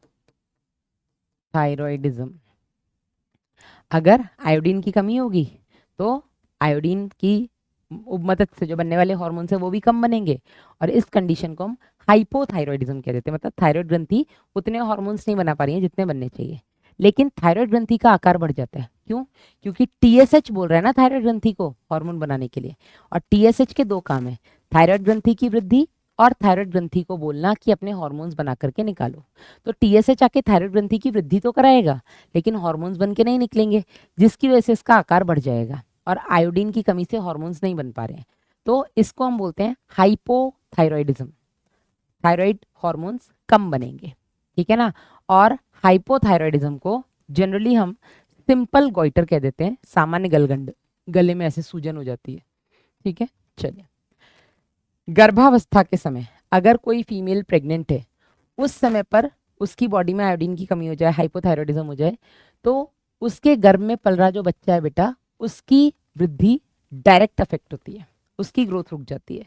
ठीक है, और इस बच्चे को बेटा हम अवरोधित वृद्धि या क्रेटिनिज्म या वामनता, मंदबुद्धि, जिसमें उसकी स्किन एबनॉर्मल होगी, बच्चा गूंगा बहरा हो सकता है, ये सब लक्षण बेटा बच्चे में देखने को मिलते हैं।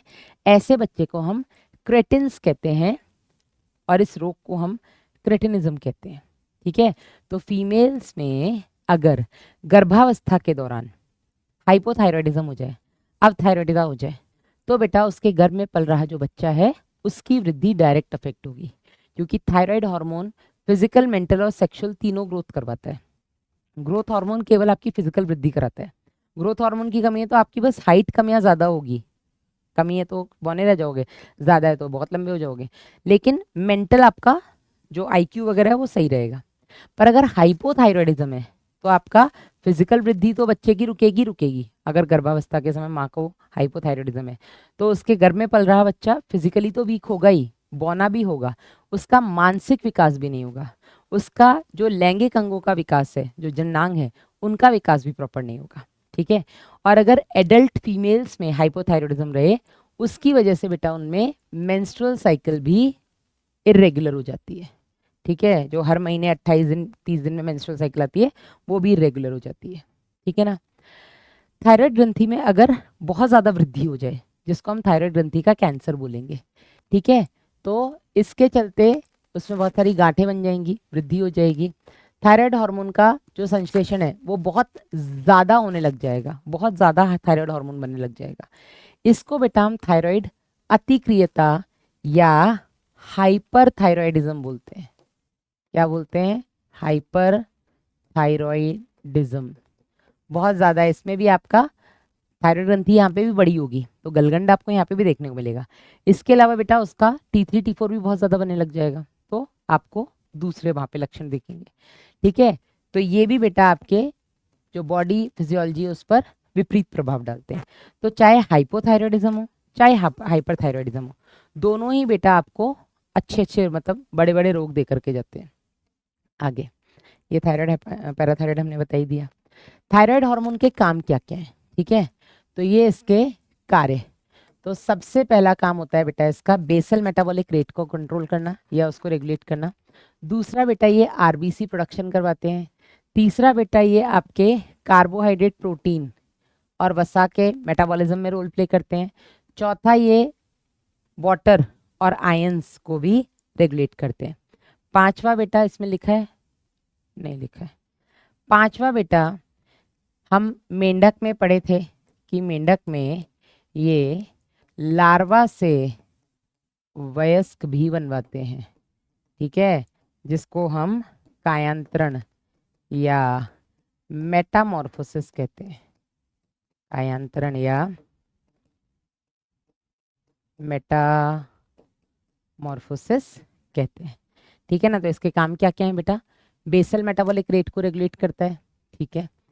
आरबीसी का फॉर्मेशन करवाता है, ठीक है। ये आपके कार्बोहाइड्रेट, प्रोटीन और वसा का संश्लेषण और मतलब मेटाबॉलिज्म कराता है, तोड़ना बनाना। आयंस और वाटर का रेगुलेशन करता है। यहां से T3 D4 निकल रहे हैं पुटक कोशिकाओं से। यहाँ पर कुछ सहायक पुटक कोशिकाएं होती है जिनको हम पैराफॉलिकुलर सेल्स कहते हैं। पैराफॉलिकुलर सेल से एक हार्मोन निकलता है जिसको हम बोलते हैं थायरोकैल्सिटोनिन।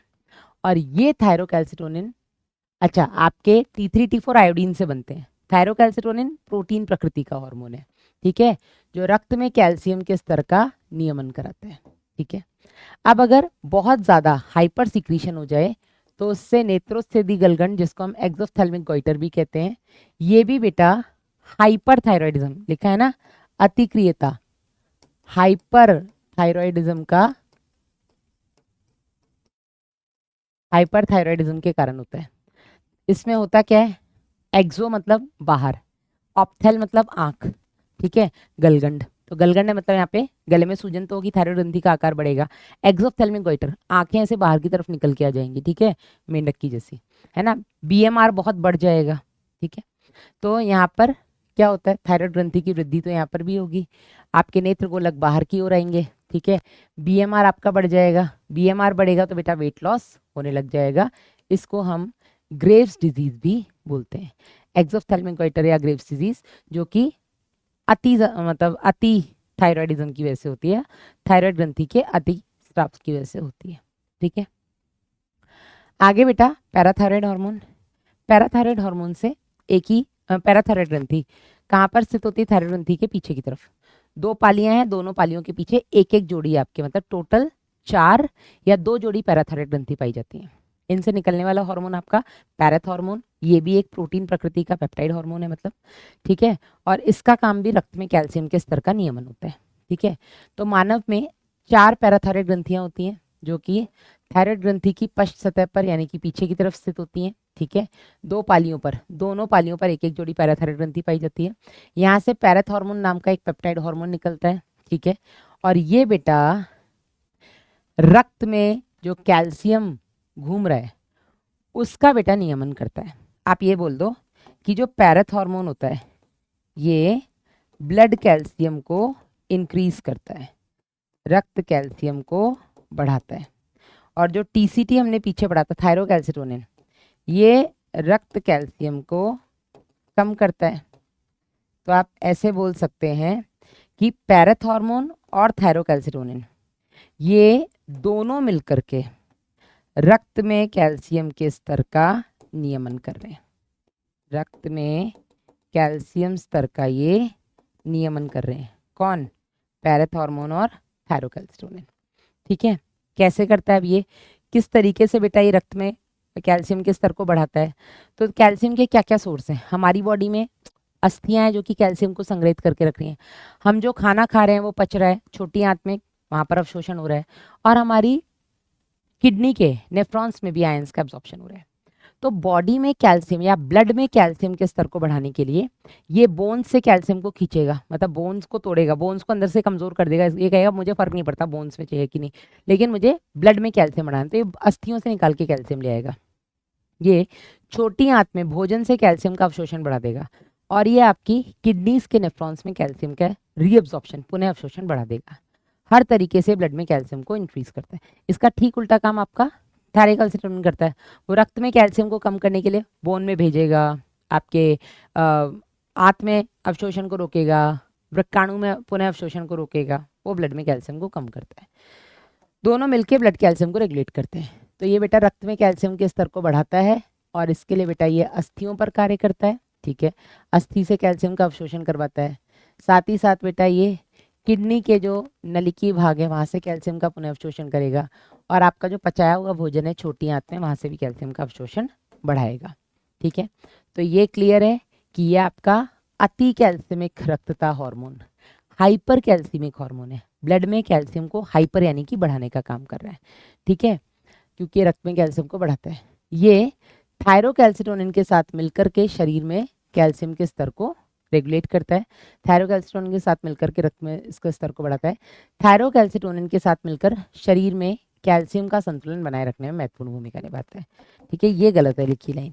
थायरोकैल्सिटोनिन के साथ मिलकर रक्त में कैल्शियम के स्तर को बढ़ाता नहीं है, नियमित करता है, क्योंकि थायरोकैल्सिटोनिन तो बेटा कम कर रहा है ना, ये बढ़ा रहा है। बहुत ही गंदा किया मैंने, खैर जो भी किया को छोड़ो।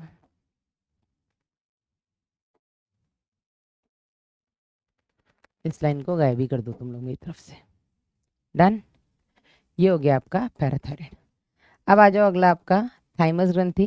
थाइमस ग्रंथि जिसको हम थ्रोन ऑफ इम्यूनिटी, प्रतिरक्षा सिंहासन कहते हैं, क्योंकि ये आपकी बॉडी में प्रतिरक्षा तंत्र के बनने में बहुत इंपॉर्टेंट रोल प्ले करता है। ठीक है, थाइमस ग्रंथि जो होती है बेटा, बचपन में इसका साइज अच्छा खासा होता है जब बच्चे का जन्म होता है, और वो साइज तब तक वैसा बना रहता है किशोरावस्था तक, थोड़ा बढ़ता है, बना रहता है। किशोरावस्था के बाद थाइमस ग्रंथि का जो साइज होता है वो धीरे धीरे घटने लग जाता है। ठीक है, और जब इसका साइज घटेगा तो इससे निकलने वाला जो हार्मोन है उसकी मात्रा भी कम होगी। थाइमस ग्रंथि से निकलने वाला हार्मोन जो होता है उसको हम थाइमोसिन बोलते हैं, ये भी एक पेप्टाइड हार्मोन है। अब ये हार्मोन बढ़ेगा तो आपका प्रतिरक्षा तंत्र अच्छा काम करेगा, जब ये हार्मोन घटेगा तो आपके प्रतिरक्षा तंत्र की जो कार्य क्षमता है वो भी घटेगी। ठीक है ना, तो ये क्या करता है बेटा, ये महाधमनी के उदर पक्ष पर उरोस्थी के पीछे फेफड़ों के बीच स्थित एक पाली युक्त संरचना है, लोब्ड ऑर्गन है। तो महाधमनी के उदर नहीं होता है बेटा, महाधमनी के पृष्ठ में है ये, उरोस्थी के पीछे। यार महाधमनी के पृष्ठ में होता है, पीछे की तरफ होता है।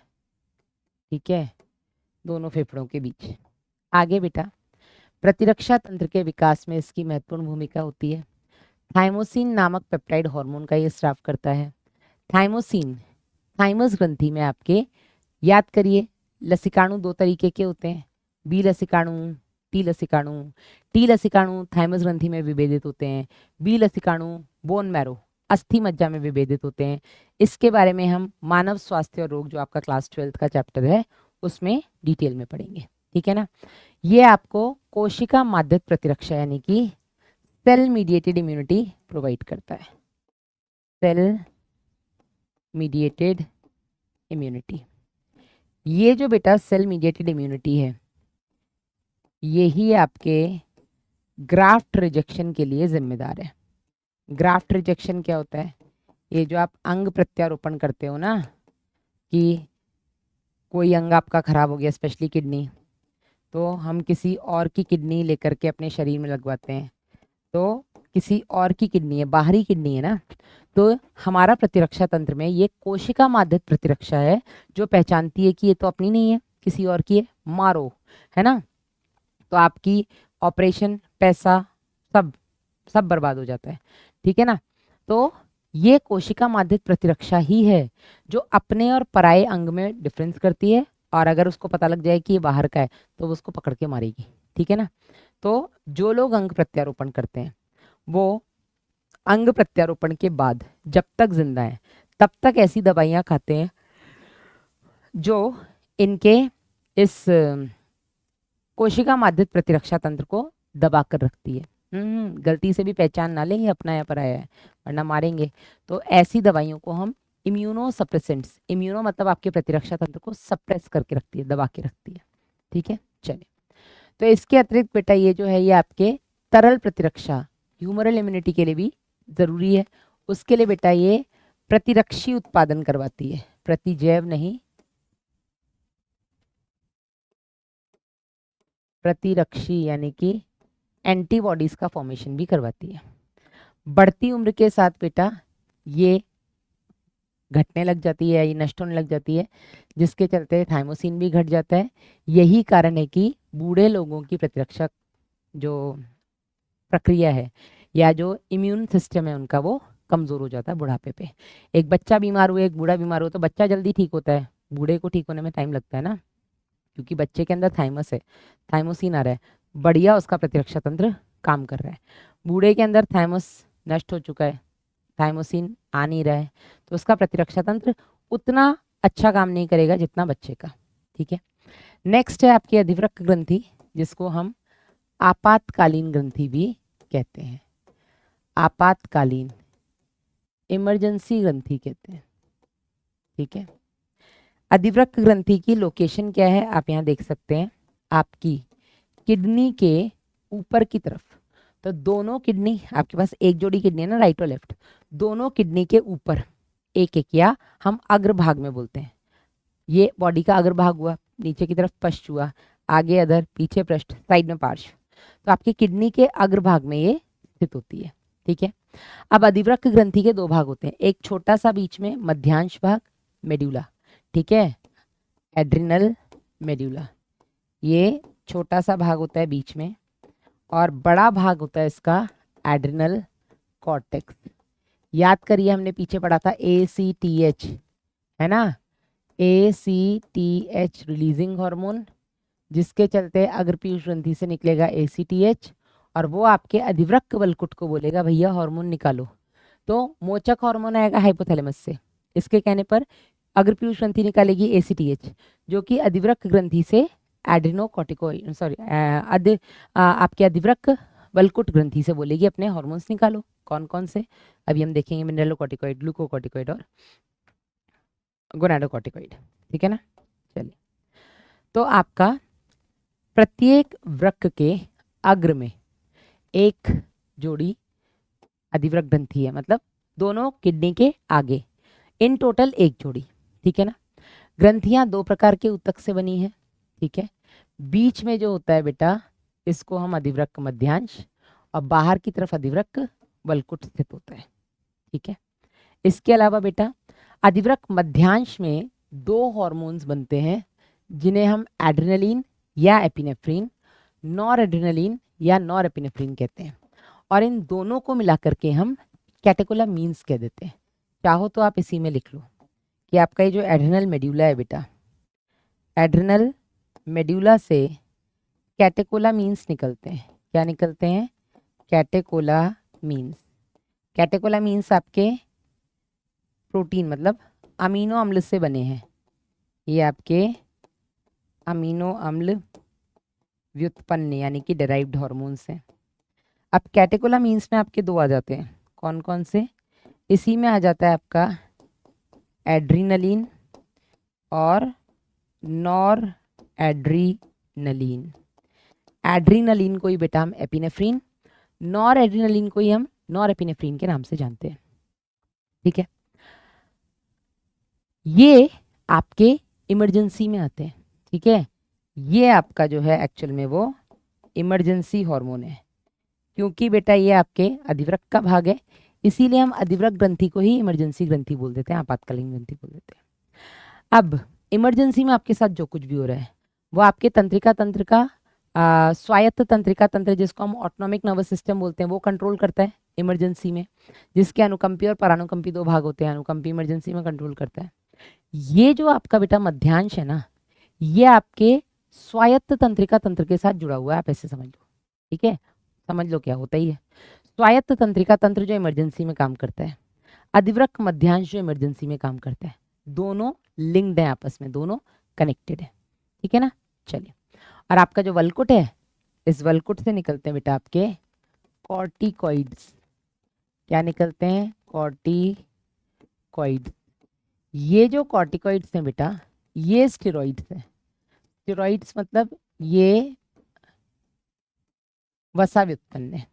ठीक है, और इसमें बेटा 3 लेयर होती है, GSA,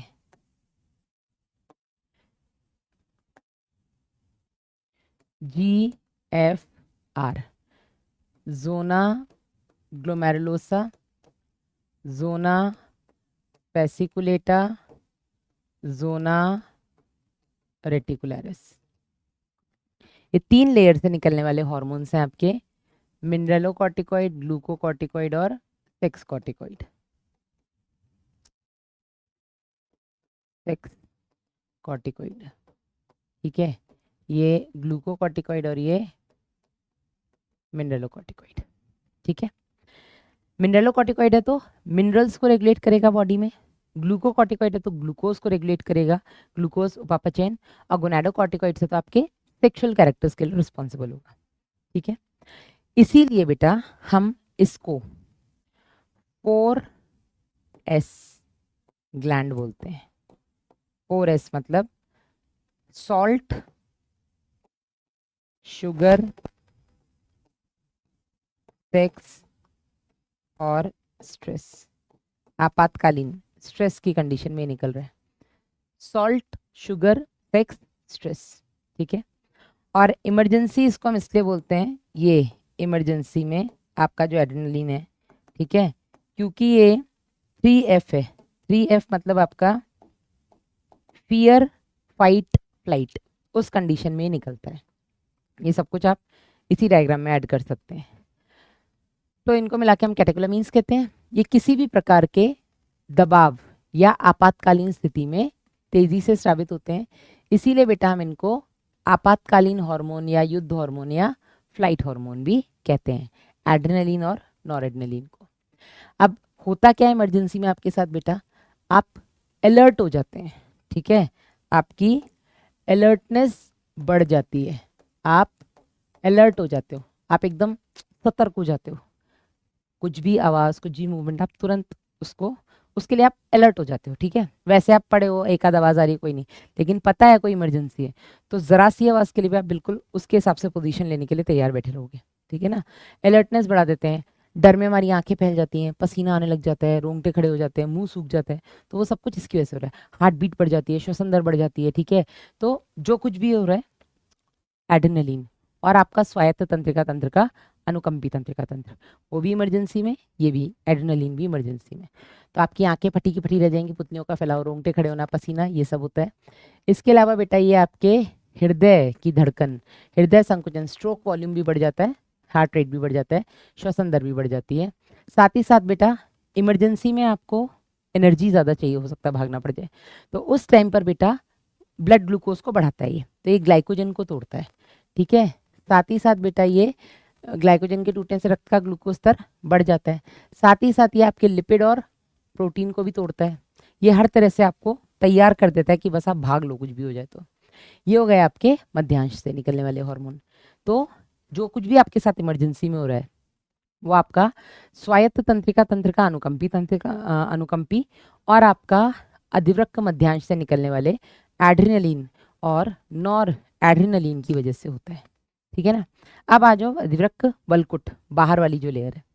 अधिवृक्क वलकुट को 3 परतों में विभाजित किया है। कौन कौन सी? सबसे बाहर, सबसे पहले अंदर बताइए। अंदर वाली रेटिकुलरिस, बीच वाली फेसिकुलेटा, बाहर वाली ग्लोमेरुलोसा। तो इसको हम ऐसे याद कर सकते हैं, GFR।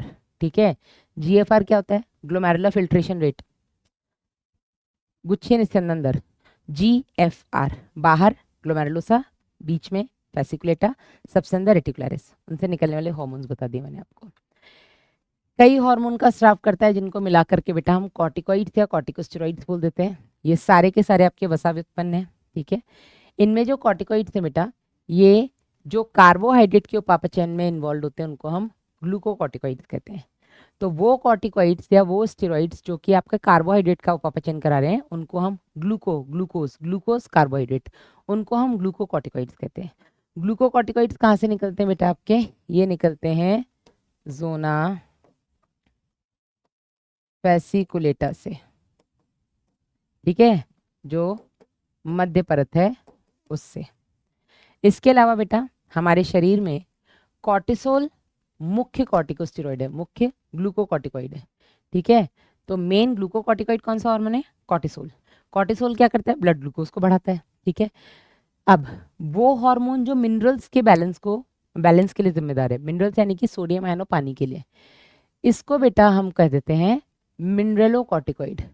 और मिनरलोकॉर्टिकॉइड्स जो होते हैं बेटा, इसका उदाहरण हो गया हमारा एल्डोस्टेरोन। ठीक है, और ये कहाँ से निकल रहे हैं मिनरलोकॉर्टिकॉइड्स?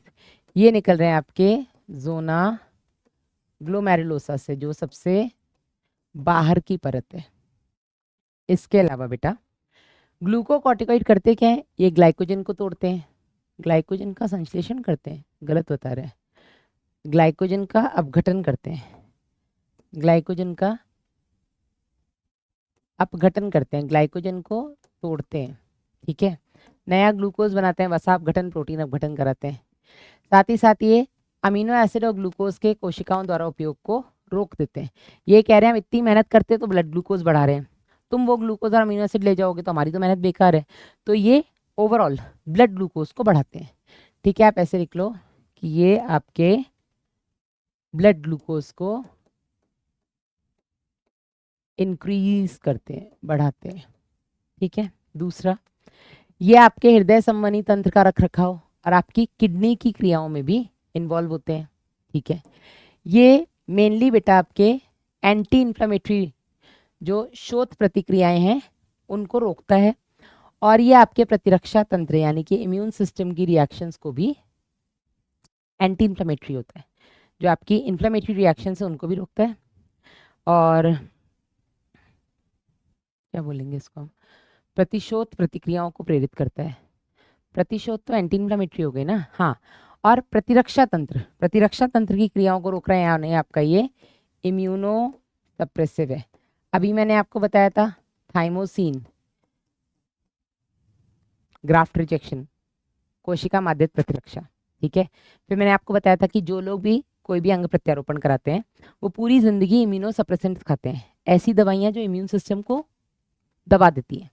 तो जो आपके ग्लूकोकॉर्टिकॉइड्स हैं ये भी इम्यूनो सप्रेसेंट का काम करते हैं, इम्यून सिस्टम को दबाने का काम करते हैं। और ये आपके एंटी इन्फ्लेमेटरी भी हैं, एंटी इन्फ्लेमेटरी, इन्फ्लेमेशन को भी ये कम करते हैं। इन्फ्लेमेशन मतलब कहीं पर भी सूजन, दर्द, इन सबको ये कम करते हैं, ठीक है। और क्या काम है इनके बेटा, आरबीसी प्रोडक्शन को बेटा ये बढ़ाते हैं, ठीक है। ये हो गए आपके सारे ग्लूकोकॉर्टिकॉइड्स के काम। तो ग्लूकोकॉर्टिकॉइड्स ब्लड में ग्लूकोज बढ़ाते हैं, कैसे कैसे, ग्लाइकोजन को तोड़ते हैं, नया ग्लूकोज बनाते हैं, वसा अपघटन कराते हैं, प्रोटीन अपघटन कराते हैं, कोशिकाओं द्वारा ग्लूकोज और अमीनो एसिड को जो अभिग्रहण करना होता है उसको रोक देते हैं। साथ ही साथ इम्यूनो सप्रेसेंट्स हैं, एंटी इन्फ्लेमेटरी हैं, आरबीसी प्रोडक्शन करा रहे हैं, ठीक है। और ये सब आपके ग्लूकोकॉर्टिकॉइड्स के काम हो गए। ग्लूकोकॉर्टिकॉइड का उदाहरण है आपका कॉर्टिसोल या कॉर्टिसोन। अब हम बात करते हैं मिनरलोकॉर्टिकॉइड। मिनरलोकॉर्टिकॉइड जो जल और वैद्युत अपघट्य का नियमन करा रहे हैं। ये तो हमने पढ़ा है ना वहाँ पर भी यार, उत्सर्जन में भी एल्डोस्टेरॉन रास रचाएगा तब एल्डोस्टेरॉन आएगा, एल्डोस्टेरॉन आएगा तो डीसीटी भाग से सोडियम आयन और जल का पुनः अवशोषण कराएगा, सोडियम आयन का जल और जल का पुनः अवशोषण कराएगा तो ये मूत्रलता को रोकता है। अगर ये सोडियम आयन को रोकेगा तो बदले में कोई तो पोटेशियम आयन निकालना पड़ेगा, तो ये आपके कोई तो पॉजिटिव आयन निकालना पड़ेगा, तो ये आपके पोटेशियम आयन और फॉस्फेट आयन इनको बाहर निकालता है, सोडियम आयन और पानी को रोकता है, ठीक है। तो ये आपकी बॉडी में सोडियम आयन और पानी को रोकेगा, मतलब आपका ब्लड वॉल्यूम बढ़ा रहा है, रक्त आयतन बढ़ा रहा है, ब्लड प्रेशर बढ़ा रहा है, तो ये आपके ब्लड वॉल्यूम, रक्त आयतन, रक्त दाब को नियमित करता है, ठीक है। कौन, एल्डोस्टेरॉन, जो कि आपका मिनरलोकॉर्टिकॉइड है। ये आपके वृक्क नलिकाओं में भी आपके डीसीटी पर काम करता है, ठीक है। और वहां पर बेटा ये सोडियम आयन और जल का पुनः अवशोषण बढ़ाता है, जिसकी वजह से पोटेशियम आयन और फॉस्फेट आयन का उत्सर्जन होता है। इस तरीके से बेटा ये आपके वैद्युत अपघट्य, इलेक्ट्रोलाइट, शरीर द्रव्य का आयतन, ऑस्मोलर प्रेशर, ऑस्मोलर क्या बोलेंगे उसको, परासरणी दाब, osmotic pressure, osmotic pressure, blood pressure, उसके अंदर जो आयंस वगैरह हैं उनके प्रेशर को ये रेगुलेट करता है, ठीक है। कुछ मात्रा में यहाँ से एंड्रोजेनिक स्टेरॉइड्स भी स्रावित होते हैं। ये बेटा निकलते हैं आपके रेटिकुलरिस से, ठीक है, जो सबसे अंदर वाली रेयर है। रेटिकुलरिस से निकलने वाले हैं बेटा आपके कुछ सेक्स हार्मोन्स, इनको हम बोल सकते हैं, ठीक है, जो कि बेटा किशोरावस्था की शुरुआत से ही जो सेकेंडरी सेक्सुअल कैरेक्टर्स होते हैं, द्वितीयक लैंगिक लक्षण, जैसे कि बॉडी पे हेयर्स आना, दाढ़ी मूछों का आना, एक्सियल प्यूबिक हेयर्स आना, इसके अलावा बेटा आपके जो सेकेंडरी सेक्सुअल कैरेक्टर्स में आवाज़ वगैरह, इनमें थोड़ा बहुत ये रोल प्ले करते हैं। हालांकि इसके लिए आपका टेस्टोस्टेरोन जो मेल्स में निकलता है टेस्टिस से, और फीमेल्स में जो एस्ट्रोजन निकलता है, ये भी जिम्मेदार, ये तो है ही जिम्मेदार, ये जो एंड्रोजेनिक स्टेरॉइड्स हैं ये भी जिम्मेदार है, ठीक है ना। अगर एड्रिनल वल्कुट से निकलने वाले हार्मोन्स का स्राव कम हो जाए, वल्कुट से निकलने वाले आपके जो कॉर्टिकॉइड्स हैं, मिनरलो ग्लूकोकॉर्टिकॉइड्स, अगर इनका स्राव कम हो जाए बेटा, तो कार्बोहाइड्रेट उपापचयन प्रॉपर नहीं होता है, जिसकी वजह से बहुत ज़्यादा वीकनेस आ जाती है, थकान आ जाती है, और इसको हम एडिसन्स रोग कहते हैं। क्या कहते हैं? एडिसन रोग। ठीक है। नेक्स्ट है बेटा आपका अग्नाशय यानी कि पैनक्रियास। ये बेटा एक मिश्रित ग्रंथि है, संयुक्त ग्रंथि है। ये बहिस्रावी भी है, यानी ये अपनी नलिका द्वारा पाचन रस भेजती है, और ये अंतःस्रावी भी है, यानी कि बिना नलिका के इसके जो लैंगरहैंस के द्वीप हैं वो हॉर्मोन्स बना करके रक्त में भी भेजते हैं। ठीक है। हमें बात करनी है इसके अंतःस्रावी भाग की। अंतःस्रावी भाग जो कि पूरे अग्नाशय का मात्र 1 से 2% भाग बनाता है। चलिए, तो अग्नाशय एक संयुक्त ग्रंथि है। ठीक है, एक कंपाउंड ग्लैंड है जो कि अंतःस्रावी और बहिस्रावी दोनों के रूप में कार्य करता है। अंतःस्रावी में बेटा लैंगरहैंस के द्वीप आते हैं, जो कि टोटल अग्नाशय के 10 से 20 लाख मतलब इसमें ऊतक होते हैं, जो कि टोटल अग्नाशय का 1 से 2% भाग बनाते हैं। ठीक है। इनमें बेटा 2 तरीके की कोशिकाएं होती है, वैसे तो 4 होती हैं, 2 मेन होती हैं। ठीक है, अल्फा और बीटा। अल्फा कोशिकाओं से निकलने वाला आपका ग्लूकेगॉन, और बीटा कोशिकाओं से निकलने वाला आपका इंसुलिन। ये 2 इंपॉर्टेंट हार्मोन्स यहाँ पर आपको पढ़ने हैं। इंसुलिन और ग्लूकेगॉन एक दूसरे के उल्टा काम करते हैं। ग्लूकेगॉन ब्लड में ग्लूकोज बढ़ाता है। ब्लड में ग्लूकोज बढ़ाने के लिए क्या करेगा? ग्लाइकोजन को तोड़ देगा। ग्लाइकोजन कहाँ होता है? आपके यकृत में और पेशियों में। ये आपके यकृत की कोशिकाओं पे काम करता है। ठीक है, यकृत की कोशिकाओं पे काम करके यकृत में जो ग्लाइकोजन संग्रहित है उसको बेटा ये तोड़ के क्या बना देगा? ग्लूकोज। ब्लड में ग्लूकोज बढ़ेगा। साथ ही साथ ये आपकी कोशिकाओं को बोलेगा जो ग्लूकोज मैं बना रहा हूँ ना, यूज मत कर लेना। जब कोशिकाएं ग्लूकोज यूज नहीं करेंगी तो ब्लड में ग्लूकोज बढ़ता ही चला जाएगा। तो ये आपका हाइपरग्लाइसीमिक, हाइपर मतलब ज्यादा, ग्लाइसीमिक मतलब ग्लूकोज, ये रक्त में ग्लूकोज बढ़ाता है, तो ये हाइपरग्लाइसीमिक हार्मोन हुआ। ठीक है। इसके ठीक उल्टा आपका इंसुलिन काम करता है। इंसुलिन का काम है ब्लड में ग्लूकोज को कम करना। ब्लड में ग्लूकोज को कम करने के लिए इंसुलिन आपके यकृत कोशिका और वसा कोशिकाओं पे काम करता है। यकृत को ये बोलता है कि ये जो ग्लूकोज है इसको आप ग्लाइकोजन में जल्दी से कन्वर्ट कर दो, और ये बाकी कोशिकाओं को बोलता है जल्दी जल्दी इस ग्लूकोज को लो और इसको तोड़ के ऊर्जा बनाओ। ठीक है। साथ ही साथ ये आपकी वसा कोशिकाओं को बोलता है कि जल्दी से इसको वसा में कन्वर्ट करके इमरजेंसी के लिए रख लो। तो ये ब्लड में ग्लूकोज को कम करता है, इसलिए हम इंसुलिन को हाइपोग्लाइसेमिक बोलते हैं। तो इंसुलिन रक्त ग्लूकोज कम करता है, ग्लूकेगॉन रक्त में ग्लूकोज बढ़ाता है। दोनों एक दूसरे के विपरीत काम कर रहे हैं। इंसुलिन की कमी से मधुमेह होता है, डायबिटीज मेलाइटस। और मधुमेह के 2 प्रमुख लक्षण हैं, मूत्र में ग्लूकोज का आना और मूत्र में कीटोन का एक आना, कीटोनूरिया एंड ग्लाइकोसूरिया। ठीक है। चलिए, तो ग्लूकेगॉन एक पेप्टाइड हार्मोन है जो सामान्य रक्त शर्करा के स्तर में मुख्य भूमिका निभाता है। अकेला ग्लूकेगॉन नहीं, ग्लूकेगॉन और इंसुलिन दोनों मिलकर के ब्लड ग्लूकोज को रेगुलेट करते हैं। ग्लूकेगॉन मेनली यकृत कोशिकाओं पर कार्य करता है और ग्लाइकोजन को तोड़ता है, इसका अपघटन कराता है। ठीक है। साथ ही साथ बेटा, अच्छा, इसकी वजह से ब्लड ग्लूकोज का स्तर बढ़ जाता है, और जो एक्सेस ग्लूकोज है अतिरिक्त पेट ग्लूकोनियोजेनेसिस की प्रक्रिया को भी प्रेरित करता है। अतिरिक्त पेट क्या है बेटा? मतलब अतिरिक्त ग्लूकोनियोजेनेसिस। ग्लूकोनियोजेनेसिस मतलब ग्लूकोनियोजेनेसिस 3 वर्ड हैं ये आपके। ग्लूको का मतलब हो गया ग्लूकोज, नियो का मतलब नया, और जेनेसिस का मतलब निर्माण। तो ये नया ग्लूकोज निर्माण कराता है। अब नया मतलब हम क्या है? तो ग्लाइकोजन तो ग्लूकोज से बना है, बहुत सारे ग्लूकोज जुड़े, ग्लाइकोजन बन गया। तो जब ग्लाइकोजन टूटेगा तो ग्लूकोज ही बनेगा।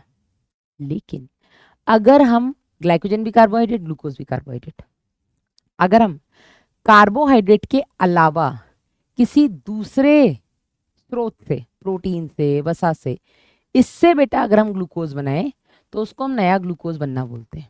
ठीक है। तो ये ग्लाइकोजन को तोड़ के तो ग्लूकोज बना ही रहा है, ये नया ग्लूकोज भी बना रहा है, तो ग्लूकोनियोजेनेसिस भी करा रहा है, जिससे कि हाइपरग्लाइसीमिया यानी कि अति ग्लूकोज रक्तता हो जाती है।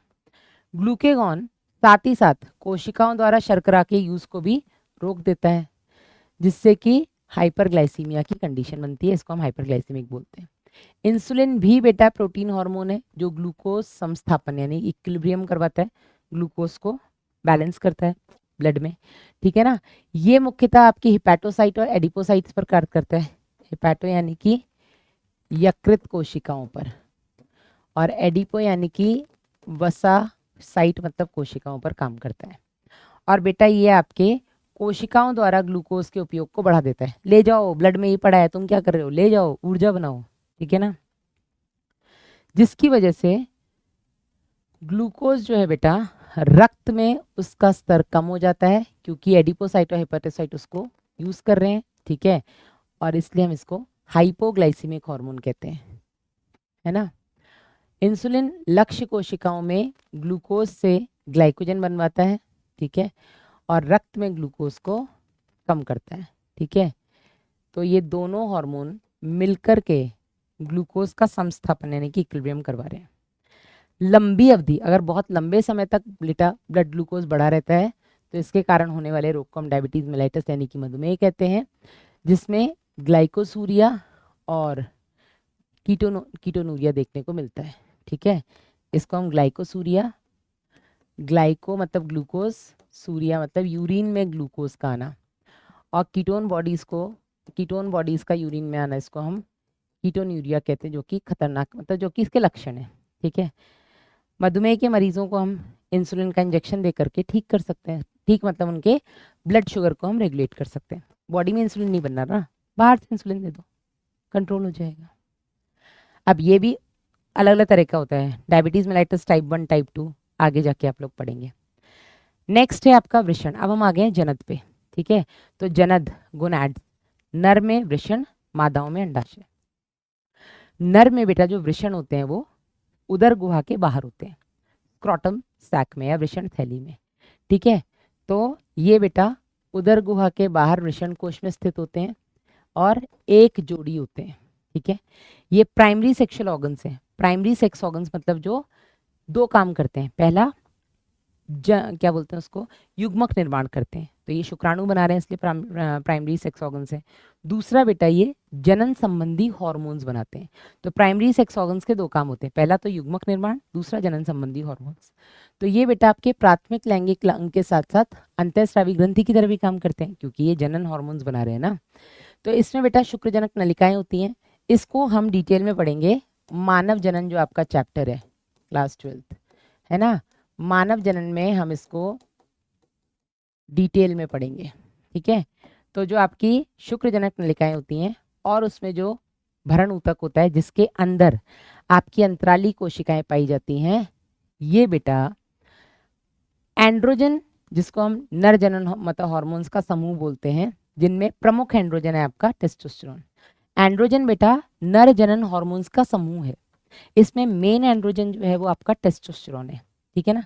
ये आपकी अंतराली कोशिकाओं के द्वारा बनता है वृषण में, ठीक है। अब इसका काम क्या होता है, तो एंड्रोजन आपका मेल के जो कैरेक्टर्स होते हैं, ठीक है, भारी आवाज होना, चौड़े कंधे होना, है ना, बॉडी पे हेयर्स आना, दाढ़ी मूछें आना, ठीक है।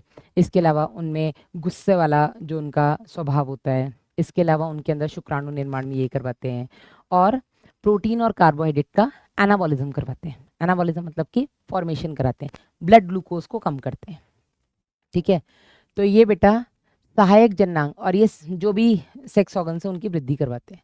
तो ये सहायक जननांग, जो भी सहायक नलिकाएं हैं, सहायक ग्रंथियां हैं, उनका ग्रोथ या डेवलपमेंट, मैचुरेशन, ये सब करवाते हैं, ठीक है। मसल ग्रोथ, फेशियल और जो भी बॉडी हेयर्स हैं वो, एग्रेसिवनेस, भारी आवाज़ या लो पिच वॉइस, इन सब को के कारण इन सब के लिए जिम्मेदार हैं। शुक्राणु निर्माण करवाते हैं, स्पर्मेटोजेनेसिस, ये नर का जो लैंगिक व्यवहार होता है उसको कंट्रोल करते हैं, ठीक है। और ये प्रोटीन और कार्बोहाइड्रेट उपापचयन में उपाचयी प्रभाव यानी कि एनाबॉलिक इफेक्ट डालते हैं। ये ब्लड ग्लूकोज को कम करते हैं, ब्लड ग्लूकोज को ये कम करते हैं। एंड्रोजन्स। फीमेल्स में अगर हम बात करें, अंडाशय, ये भी बेटा हम मानव जनन में डिटेल में पढ़ेंगे।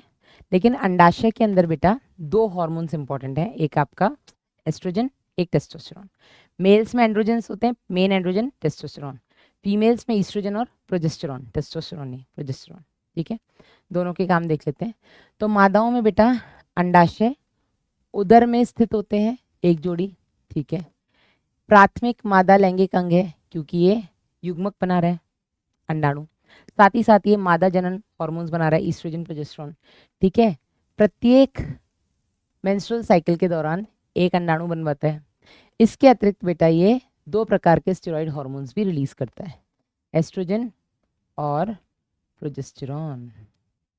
चलिए, अंडाशय ये हम डिटेल में बेटा ह्यूमन रिप्रोडक्शन में पढ़ेंगे ना। अंडाशय में बेटा अलग अलग फॉलिकल्स और भरण ऊतक होता है। ठीक है, एस्ट्रोजन का संश्लेषण और स्राव जो फॉलिकल्स हैं बेटा उनकी कोशिकाएं बना रही होती हैं या उनकी कोशिकाओं के द्वारा होता है एस्ट्रोजन। और जब अंडोत्सर्ग हो जाता है, ग्राफियन पुटिका फटती है, अंडाणु बाहर निकल जाता है, द्वितीय कंडक जिसको हम बोलते हैं, उसके बाद जो बची हुई संरचना है उसको हम कॉर्पस ल्यूटियम कहते हैं। बेटा मैं बार बार लिख रही हूँ फिर बता रही हूँ, मानव जनन में हम इसके बारे में डिटेल में पढ़ेंगे। ठीक है, यहाँ पर मैं डिटेल में पढ़ा भी नहीं पाऊंगी। ठीक है, वहाँ पर हम रिलेट करेंगे, डिटेल में पढ़ेंगे। तो अंडोत्सर्ग के बाद बेटा कॉर्पस ल्यूटियम बनता है और कॉर्पस ल्यूटियम से बेटा प्रोजेस्टेरॉन हार्मोन का स्राव होता है। कॉर्पस ल्यूटियम से एस्ट्रोजन भी आता है पर मेनली प्रोजेस्टेरॉन आता है। अब इन दोनों के काम क्या है वो देख लेते हैं। तो एस्ट्रोजन फीमेल्स में जो सेकेंडरी सेक्सुअल कैरेक्टर्स है उनके लिए जिम्मेदार है, फीमेल्स में जो सेक्सुअल बिहेवियर है उसके लिए रिस्पॉन्सिबल है। प्रोजेस्टेरॉन प्रेगनेंसी हार्मोन, गर्भधारण मतलब या गर्भावस्था को बनाए रखता है। और बेटा ये आपकी स्तन ग्रंथियों पे काम करता है। ठीक है, कुपिकाओं का विकास, उनके अंदर दुग्ध निर्माण, ये सब करवाता है। तो एस्ट्रोजन बेटा क्या करता है, स्त्रियों में द्वितीयक लैंगिक अंगों की वृद्धि और क्रियाओं को प्रेरित करता है, अंडाशय पुटिकाओं का डेवलपमेंट करवाता है, द्वितीयक लैंगिक लक्षण करवाता है जैसे कि एकदम तीखी आवाज़। ठीक है, स्तन ग्रंथियों का परिवर्धन। ठीक है, शरीर पर बालों का आना, रोम का आना। और बेटा ये स्त्रियों के लैंगिक व्यवहार को भी रेगुलेट करता है। प्रोजेस्टेरॉन प्रेगनेंसी और ये दुग्ध ग्रंथियों पर काम करके जो दुग्ध संग्रह वाली कुपिकाएं हैं उनका निर्माण और उनके अंदर मिल्क सिक्रीशन में हेल्प करता है। ठीक है, डिटेल में ह्यूमन रिप्रोडक्शन में पढ़ाऊंगी। लास्ट टॉपिक आपके जो अलग अलग अंतःस्रावी ग्रंथियों के अलावा जो शरीर के अंग भाग अन्य अंग भाग ऊतक जो भी हैं उनसे भी हमने कहा था हार्मोन जैसे ही कुछ हार्मोन्स निकलते हैं, कुछ हार्मोन जैसे अणु निकलते हैं। फिलहाल हम हार्मोन्स पढ़ेंगे, लेकिन इनके अलावा बेटा कई सारे कारक जिनको हम फैक्टर्स बोलते हैं वो भी रिलीज होते हैं। ठीक है, तो हार्मोन्स में सबसे पहले हम बात कर लें कि आपके हार्मोन का स्राव स्राव कुछ अन्य अंगों द्वारा भी होता है जो अंतःस्रावी ग्रंथि वास्तव में नहीं है। जैसे कि हमने हृदय के आलिंद की भित्ति से पढ़ा था एक पेप्टाइड हार्मोन ANF निकल रहा है, पढ़ा था आपके रास मैकेनिज्म में। जब रास रक्तदाब को बढ़ाता है तो उसको कम करने के लिए या सामान्य करने के लिए ANF वाहिनी विस्फारण करा देता है। ठीक है ना, तो ये बेटा आलिंद की भित्ति से निकलने वाला हार्मोन एट्रियल नेट्रियूरेटिक कारक, एट्रियल नेट्रियूरेटिक फैक्टर ANF, जो कि बेटा रक्तदाब को कम करता है। और रक्तदाब को कम करने के लिए बेटा ये क्या करता है, ये रक्त वाहिनियों का विस्फारण यानी कि वैसोडाइलेशन करवाता है। ऑलरेडी हम इसको उत्सर्जन में पढ़ चुके हैं। फिर आ जाओ नेक्स्ट आपकी किडनी। तो किडनी के जेजी सेल्स जो हैं, जक्स्टाग्लमेरुलर सेल्स, वहाँ से एक एरिथ्रोपोइटिन नाम का हार्मोन निकलता है। नाम ही एरिथ्रोपोइटिन, तो ये आपके RBCs का निर्माण करवाता है। ठीक है, जठर आती है पता, आपकी जो आहार नाल है वहाँ से कई सारे हार्मोन्स निकलते हैं। NCERT ने केवल 4 बताए हैं। कौन कौन से हैं बेटा, गैस्ट्रिन, सिक्रेटिन, कोलिसिस्टोकाइनिन और GIP, जिसको हम एंटेरोगैस्ट्रॉन भी बोलते हैं, GIP को। चारों के काम, गैस्ट्रिन है तो गैस्ट्रिक यानी कि आपके आमाशय में जो जठर रस होता है वो निकलवाता है। जठर रस में जो भी HCl है, म्यूकस है, आपका पेप्सिनोजेन है, ये सब हार्मोन निकलवाता है जो कि आपके आमाशय में प्रोटीन का पाचन कराता है। सीक्रेटिन आपकी अग्नाशय पैनक्रियास पे काम करते हैं, और ये बेटा पैनक्रियास से बाइकार्बोनेट आयन और पानी का स्राव करवाता है। ठीक है, कोलिसिस्टोकाइनिन, इसका पूरा नाम है CCK-PKZ, कोलिसिस्टोकाइनिन पैनक्रियोजाइमिन। ये आपके कोली मतलब कि पित्ताशय पर और पैनक्रियो मतलब कि अग्नाशय पर, तो ये आपके पित्ताशय से पित्तरस, अग्नाशय से अग्नाशयी रस निकलवाता है, जो कि पाचन में हेल्प करते हैं। और एंटेरोगैस्ट्रॉन बेटा ये आपके गैस्ट्रिन के स्राव को इनहिबिट करता है, रोकता है, ठीक है ना, या गैस्ट्रिन की एक्टिविटी को रोकता है। तो गैस्ट्रिन बेटा जठर ग्रंथियों पर कार्य करके HCl एप्सिनोजेन जैसे जैसे हार्मोन वगैरह और एंजाइम्स निकलवाता है। ठीक है, सिक्रेटिन हमने बोला ये आपके अग्नाशय पर काम करता है, जल और बाइकार्बोनेट आयन का स्राव करता है। यहाँ लिखा है बहिस्रावी, बहिस्रावी मतलब ये उसके पाचन नलिका भाग को अफेक्ट करता है, पाचन नलिका बोल रही हूँ, मतलब उसके पाचन रस निकलवाता है। पाचन रस बहिस्रावी है ना, बहिस्रावी ग्रंथि से निकल रहा है, बहिस्रावी जो नलिका अग्नाशय नलिका से भेज रहा है, तो नलिका वाले बहिस्रावी, नलिका विहीन अंतःस्रावी, तो ये पाचन रस निकल रहा है जो कि अग्नाशय नलिका से आएगा, इसलिए बहिस्रावी भाग पे काम करता है। ठीक है, कोलिसिस्टोकाइनिन पैनक्रियोजाइमिन बेटा अग्नाशय और पित्ताशय दोनों पर काम करके अग्नाशय और पित्तरस का स्राव करवाता है। ठीक है, GIP बेटा जठर स्राव और उसकी गतिशीलता को रोकता है, तो GIP गैस्ट्रिन का विपरीत काम करता है ना। ऐसे अन्य ऊतक जो कि अंतःस्रावी ग्रंथि नहीं है और कई सारे हार्मोन्स को रिलीज करते हैं, हार्मोन जैसे कारकों को रिलीज करते हैं जिनको हम वृद्धि कारक कहते हैं, ग्रोथ फैक्टर्स, वृद्धि कारक मतलब कि ग्रोथ फैक्टर्स कहते हैं इनको। ठीक है, और ये क्या करते हैं, ऊतकों की सामान्य वृद्धि और उनमें अगर कोई चोट लग जाए तो उनकी रिपेयरिंग, उनमें रीजनरेशन, ये सब करवाते हैं आपके ये ग्रोथ फैक्टर्स। लास्ट, हार्मोन काम कैसे करते हैं, तो हार्मोन क्या है बेटा, एक संदेशवाहक है, मैसेंजर्स हैं जो संदेश को लेकर आ रहे हैं, संदेश को लेकर के आ रहे हैं अंतःस्रावी ग्रंथि से लक्ष्य कोशिका तक। ठीक है, अब लक्ष्य कोशिका तक ये संदेश को पहुंचाएंगे कैसे, तो हर एक हार्मोन के हमारी बॉडी में ग्राही है, रिसेप्टर्स हैं, और प्रत्येक हार्मोन अपने ही ग्राही से जुड़ता है, बहुत स्पेसिफिक होते हैं ये। ठीक है, तो हार्मोन अपनी ग्राही से जुड़ करके हार्मोन ग्राही कॉम्प्लेक्स बनाता है और फिर जो भी मैसेज है वो देता है, जिसके हिसाब से कोशिका के अंदर जो भी बदलाव होना होता है वो होता है। ठीक है, तो हार्मोन बेटा लक्ष्य ऊतक पर उपस्थित हार्मोन ग्राही विशिष्ट प्रोटीन से जुड़कर अपना प्रभाव डालते हैं। लक्ष्य कोशिका झिल्ली पर उपस्थित हार्मोन ग्राही झिल्ली योजित ग्राही, अगर कोशिका की झिल्ली पर है तो झिल्ली योजित, और अगर कोशिका के अंदर है तो कोशिकीय ग्राही इनको हम कहते हैं। और कोशिकीय ग्राही में भी ज़्यादातर आपके केंद्रकीय ग्राही हैं। तो जो आपके कोशिका है, ठीक है, इस कोशिका में या तो ग्राही यहाँ पर होगा, ठीक है, या तो ग्राही कोशिका झिल्ली पर होगा और इनको बेटा हम झिल्ली योजित ग्राही बोल देते हैं, या फिर ये ग्राही बेटा कोशिका के अंदर, यहाँ जो आपका केंद्रक है इसमें हो सकता है, ये ग्राही बेटा आपके कोशिका द्रव्य में भी हो सकता है, यहाँ पर भी हो सकता है, पर ज्यादातर बेटा ये ग्राही कहाँ होते हैं, आपके केंद्रक में।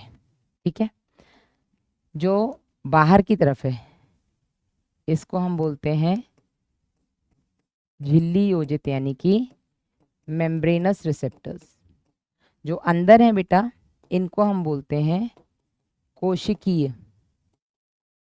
कोशिकीय में भी ये हो गए कोशिका द्रव्य वाले, कोशिका द्रवीग्राही, और ये हो गए आपके केंद्रकीय ग्राही। ठीक है, तो या तो झिल्ली योजित होंगे या बेटा ये आपके कोशिकीय ग्राही होंगे, और कोशिकी में बेटा ये दो हैं आपके कोशिका द्रवी केंद्रकीय, जिसमें केंद्रकीय ज़्यादा होते हैं। अब झिल्ली योजित ग्राही किसके होते हैं बेटा, ऐसे हार्मोन जो आपकी प्लाज्मा झिल्ली को पार नहीं कर पाते, तो झिल्ली योजित ग्राही आपको देखने को मिलते हैं प्रोटीन हार्मोन के। अगर प्रोटीन हार्मोन है बेटा तो प्रोटीन हार्मोन कोशिका झिल्ली को पार नहीं कर पाएगा, वो यहीं पर जुड़ जाएगा झिल्ली पर ही अपने ग्राही से। और अगर कोई वसा व्युत्पन्न हार्मोन है, कोई लिपिड डेरिवेटिव है, तो वो बेटा आपके कोशिका झिल्ली को पार करके अंदर चला जाएगा और वो आपके या तो केंद्रक में उपस्थित अपने ग्राही से जुड़ेगा या कोशिका द्रव्य में उपस्थित अपने ग्राही से जुड़ेगा। ज्यादातर बेटा केंद्रक में जुड़ते हैं। ठीक है, तो डिपेंड करता है कि हार्मोन की प्रकृति कैसी है। कलर नहीं दिख रहा है, मैं दूसरा कर देती हूँ। ये हो गया आपका प्रोटीन वाला, ठीक है, और वसा व्युत्पन्न है तो अंदर जाएगा, या तो केंद्रक में उपस्थित ग्राही से जुड़ेगा या आपके कोशिका द्रव्य में उपस्थित ग्राही से जुड़ेगा, जिसमें केंद्रक की संभावना ज़्यादा है क्योंकि केंद्र की ग्राही ज़्यादा है। तो डिपेंड करता है कि आपके हार्मोन की रासायनिक प्रकृति कैसी है, केमिकल नेचर कैसा है। प्रोटीन प्रकृति का है बेटा तो वो अंदर पार ही नहीं कर पाएगा प्लाज्मा झिल्ली को, क्योंकि प्लाज्मा झिल्ली खुद फॉस्फोलिपिड की बनी है। ठीक है, आ जाओ रीड कर लेते हैं। तो हार्मोन ग्राहियों के साथ जुड़कर हार्मोन ग्राही सम्मिश्र बनाते हैं। ठीक है, और प्रत्येक ग्राही एक हार्मोन के लिए विशिष्ट होती है। ऐसा नहीं कि एस्ट्रोजन की ग्राही प्रोजेस्टेरॉन से जुड़ जाएगी, नहीं, एस्ट्रोजन की ग्राही केवल एस्ट्रोजन से ही जुड़ेगी। ठीक है ना, अतः ग्राही स्पेसिफिक होते हैं। ठीक है, हार्मोन ग्राही सम्मिश्र बनने से लक्ष्य ऊतक में जो भी जैव रासायनिक परिवर्तन होने होते हैं वो होते हैं, और लक्ष्य ऊतक में उसके हिसाब से जो भी उपापचयी बदलाव होंगे और उस हिसाब से लक्ष्य ऊतक की कार्यकी यानी कि फिजियोलॉजी, उसका काम करने का तरीका भी हार्मोन के हिसाब से बदलेगा। ठीक है, आगे रासायनिक प्रकृति के हिसाब से हार्मोन 4 कैटेगरी के हैं। पेप्टाइड हार्मोन, स्टेरॉइड, आयोडीन व्युत्पन्न, अमीनो अम्ल। तो आयोडीन व्युत्पन्न में तो आपके T3 T4 हो गए। ठीक है, T4 जिसको हम थायरोक्सिन भी कहते हैं। अमीनो अम्ल व्युत्पन्न में आपका बेटा देखो, ये जो एपिनेफ्रीन है ये आपका एड्रीनलिन से बना है, सॉरी टायरोसिन से बना है, टायरोसिन से। ठीक है, एपिनेफ्रीन और नॉरएपिनेफ्रीन, एड्रेनलिन और नॉरएड्रेनलिन एक ही है। इसके अलावा बेटा मेलेटोनिन हमने पढ़ा था, मेलेटोनिन पीनियल ग्रंथि से निकल रहा है, ये आपके ट्रिप्टोफैन नामक अमीनो अम्ल से बना है। ये हो गए आपके अमीनो अम्ल व्युत्पन्न। ठीक है, आयोडीन से बने T3 T4। अब स्टेरॉइड्स कौन है, वसा व्युत्पन्न। तो इसमें बेटा आपके कौन कौन से आ जाते हैं, इसमें आ जाते हैं आपके कॉर्टिसोल। कॉर्टिसोल कौन है बेटा, आपके अधिवृक्क वलकुट वाले जो हॉर्मोन्स हैं, है ना, ग्लूकोकॉर्टिकॉइड, मिनरलोकॉर्टिकॉइड, गोनाडोकॉर्टिकॉइड, ये सब हो गए आपके कॉर्टिसोल। टेस्टोस्टेरोन, एस्ट्राडायोल, प्रोजेस्टेरॉन, ये आपका एस्ट्रोजन है। ठीक है, ये आपके कॉर्टिसोल है, जितने भी जननांग से निकलने वाले और अधिवृक्क वलकुट से निकलने वाले। इसके अलावा सारे हार्मोन्स प्रोटीन है। अग्रपीयूष ग्रंथि से निकलने वाले हार्मोन, आपके हाइपोथैलेमस से निकलने वाले हार्मोन, आपके पीनियल ग्रंथि से निकलने वाला मेलेटोनिन अमीनो अम्ल व्युत्पन्न है। ठीक है, फिर आपका थाइमस से निकलने वाला थाइमोसिन, अग्नाशय से निकलने वाला इंसुलिन, ग्लूकागॉन, ये सब आपके प्रोटीन प्रकृति के। डन। अब जो हार्मोन झिल्ली योजित ग्राहियों से क्रिया करते हैं वो जनरली लक्ष्य कोशिका में प्रवेश नहीं कर पाते। ठीक है, तो वो हार्मोन जो झिल्ली योजित से जुड़ रहे हैं कौन से हैं, क्योंकि वो लक्ष्य कोशिका के अंदर नहीं जा पा रहे। प्लाज्मा झिल्ली फॉस्फोलिपिड की बनी है, वो प्रोटीन है, प्रोटीन जल में घुलनशील, फॉस्फोलिपिड जल में घुलनशील नहीं है, तो वो प्रोटीन को फॉस्फोलिपिड की बनी हुई प्लाज्मा झिल्ली को पार नहीं कर पाते। तो वो बेटा झिल्ली पर उपस्थित जो ग्राही है उनसे जुड़ जाते हैं, लेकिन द्वितीयक संदेश वाहक का उत्पादन कर सकते हैं। तो प्राइमरी संदेश वाहक तो आपके हार्मोन हो गए ना, प्राइमरी मैसेंजर्स तो हार्मोन है, वो मैसेज लेकर आ रहे हैं, लेकिन वो अंदर तक नहीं जा पा रहे, तो वो झिल्ली योजित अपने ग्राही से जुड़ जाते हैं, और झिल्ली योजित ग्राही एक और मैसेंजर को बुला के अंदर भेजती है। तो जो दूसरा मैसेंजर वो बुला रही है उसको हम द्वितीयक संदेश वाहक कहते हैं। और ये आपका कैल्शियम आयन हो सकता है, चक्रीय एएमपी हो सकता है, एडिनोसिन मोनोफॉस्फेट, IP3 हो सकता है। ठीक है, तो ये सब आपके सेकेंडरी मैसेंजर्स हैं जो कि कोशिका के अंदर जो भी उपापचयी क्रिया वगैरह रेगुलेट करनी है सेकेंडरी मैसेंजर के थ्रू कराते हैं। कौन, जो झिल्ली योजित ग्राही हैं जिनके मतलब प्रोटीन प्रकृति वाले। तो सेकेंडरी मैसेंजर्स की जरूरत किन्हें पड़ती है, जितने भी आपके प्रोटीन प्रकृति के अमीनो अम्ल व्युत्पन्न हार्मोन है ये बेटा प्लाज्मा झिल्ली को पार नहीं कर पाते, इनको द्वितीयक संदेशवाहक की जरूरत पड़ती है। वसा व्युत्पन्न वालों को द्वितीयक संदेशवाहक की जरूरत नहीं पड़ती। ये देखो, प्रोटीन हार्मोन है FSH, अग्रपीयूष ग्रंथि से निकलता है, ठीक है, अंदर नहीं जा पा रहा, तो इसको सेकेंडरी मैसेंजर चाहिए।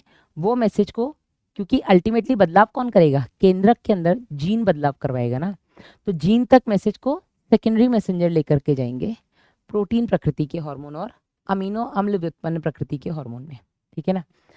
आगे बात करें, अगर वसा प्रकृति का हार्मोन है, वसा व्युत्पन्न हार्मोन है बेटा, तो अंतरकोशिकीय ग्राही से बेटा ये जाके क्रिया करते हैं, जैसे कि स्टेरॉइड्स, आपके T3 T4, ठीक है, और ये जो भी जेनेटिक आपके आनुवांशिक पदार्थ में जो भी बदलाव कराने बेटा, वो ये करवाते हैं अंदर जा करके, ठीक है, ये सीधा अंदर चले जाते हैं। वसा व्युत्पन्न है ना, फॉस्फोलिपिड से पार करते हुए अपने केंद्रक या कोशिका द्रव्य में उपस्थित ग्राही से जुड़ेंगे, जो भी बदलाव कराना है हाथों हाथ कराएंगे, ठीक है। इनको सेकेंडरी मैसेंजर की जरूरत नहीं है, ठीक है।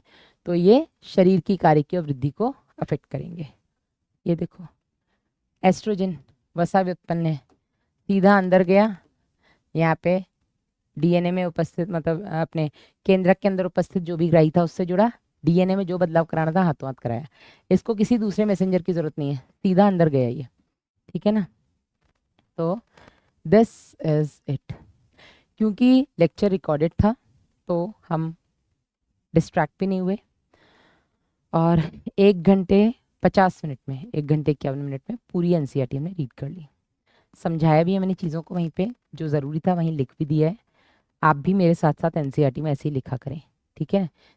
तो अब आपको क्या करना है, जो भी आपको इसके DPPs मिले हैं वो लगा लें, मॉड्यूल के सारे क्वेश्चंस लगा लें, प्रीवियस ईयर क्वेश्चंस लगा लें, और अपना ध्यान रखें। NCERT को जितनी बार हो सकता है उतनी बार रीड करें। मिलेंगे अगले शनिवार नया चैप्टर के साथ, animal kingdom. Till then, bye bye, take care.